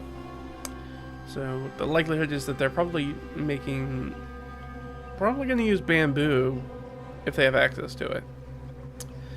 Or some other sort of tree. But typically you want a hardwood like oak, which they don't have access to. So it's probably going to be bamboo, which you can find images of bamboo barrels. This is one of the things I was looking at when I was prepping the game this week. Random rabbit trails you run down. Be like, oh, what is that going to look like? Because they don't have oak. Is that important? Could you just have barrels in your world? Yes, just have barrels in your world. It's fine. Nobody cares. I care. Because I'm weird. Don't be like me. This is not helpful. Don't be like this. This is, in fact, very counterproductive. Can't be the right word. But yeah, I just wanted to showcase a little bit of the stuff that we worked through and how I've used some of the GPT stuff to help me. Because otherwise, if I was trying to do this by hand, this would have taken me forever to do. But having ChatGPT helped me a lot just to put together the tables and put together these lists of different types of resources that's available in different areas. Is going to be super helpful for me. And took significantly less time than it would have taken me to try to dig down and look them up myself. That's it. And I thought that was going to be it. We're not going to do any more words Game Master should know. We'll save that for another time. There's tons of words in there, so we're not going to run out anytime soon. Trust me. And again, pick that book up. Not sponsored anyway, of course. But pick up the Pathfinder Game Mastery Guide. You can get the first... This is, again, the one for Pathfinder 1st Edition. You can't use the numbers in it if you're playing anything other than Pathfinder 1st Edition. But it does have a lot of just what we would call system-neutral advice. Like their section for like how to put together an adventure is really good, for how short it is, which it is really short. It's exceptional. I was gonna see if I could find the little flowchart thing. It's really cool. Where is it? I don't know. I've forgotten. How to run a game, adventures, the elements of adventures, only at 170. It does have a weird kind of split there. The elements of adventure, dungeons, lots of tables.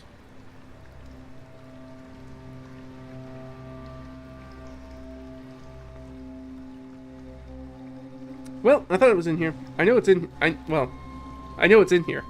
Just not where I thought it was. It's a really nice image, so I'd like to show it.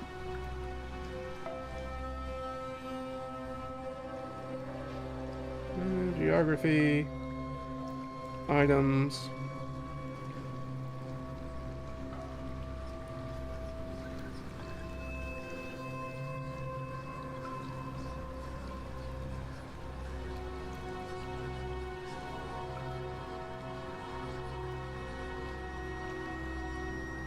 Here it is.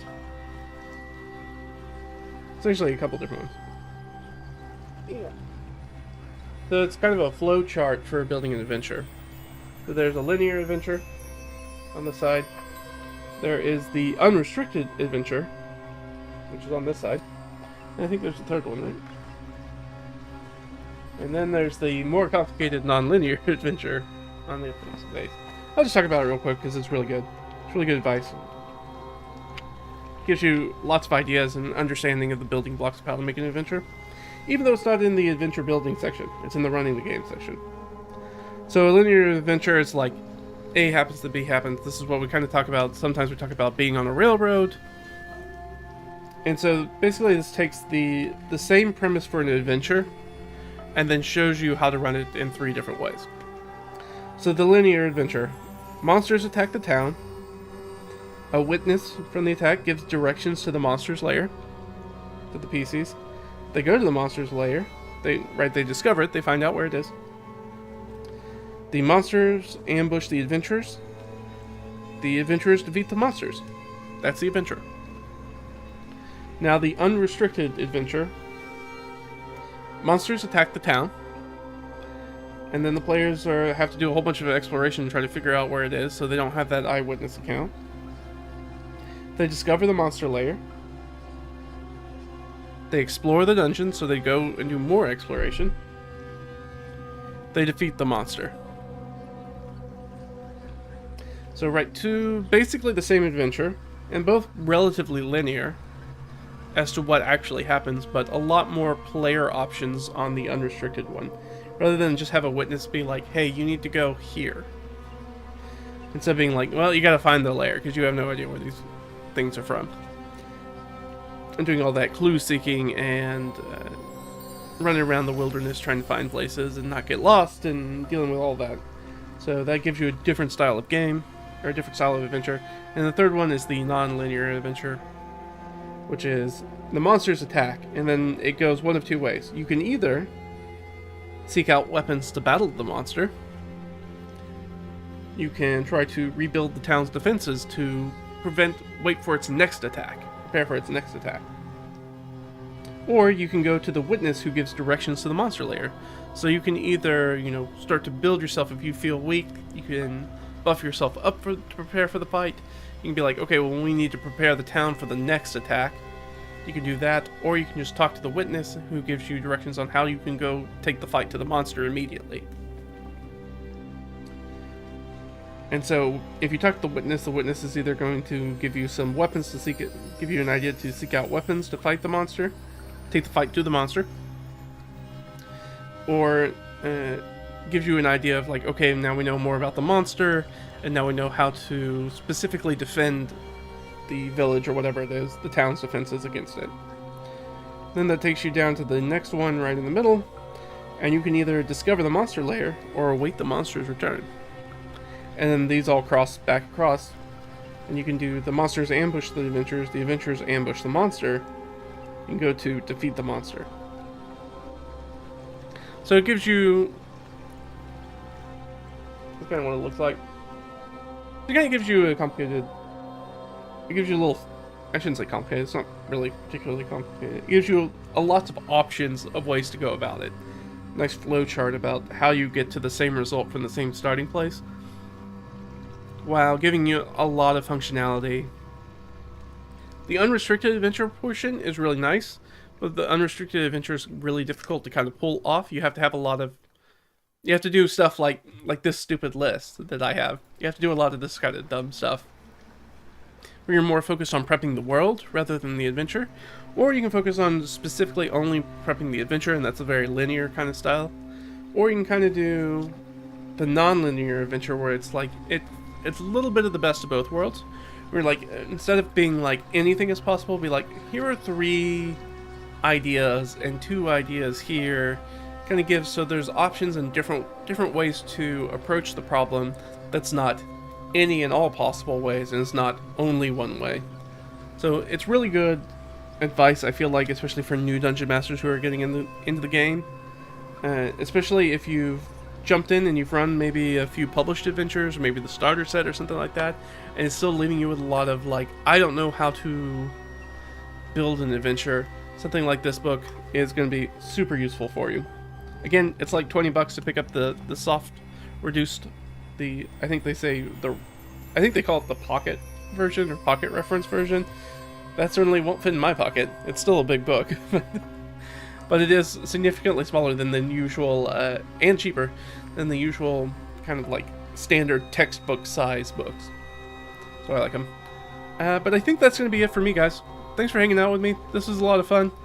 Kind of fun. I know it's kind of a laid-back impromptu stream, because I thought we were going to be talking about something else today.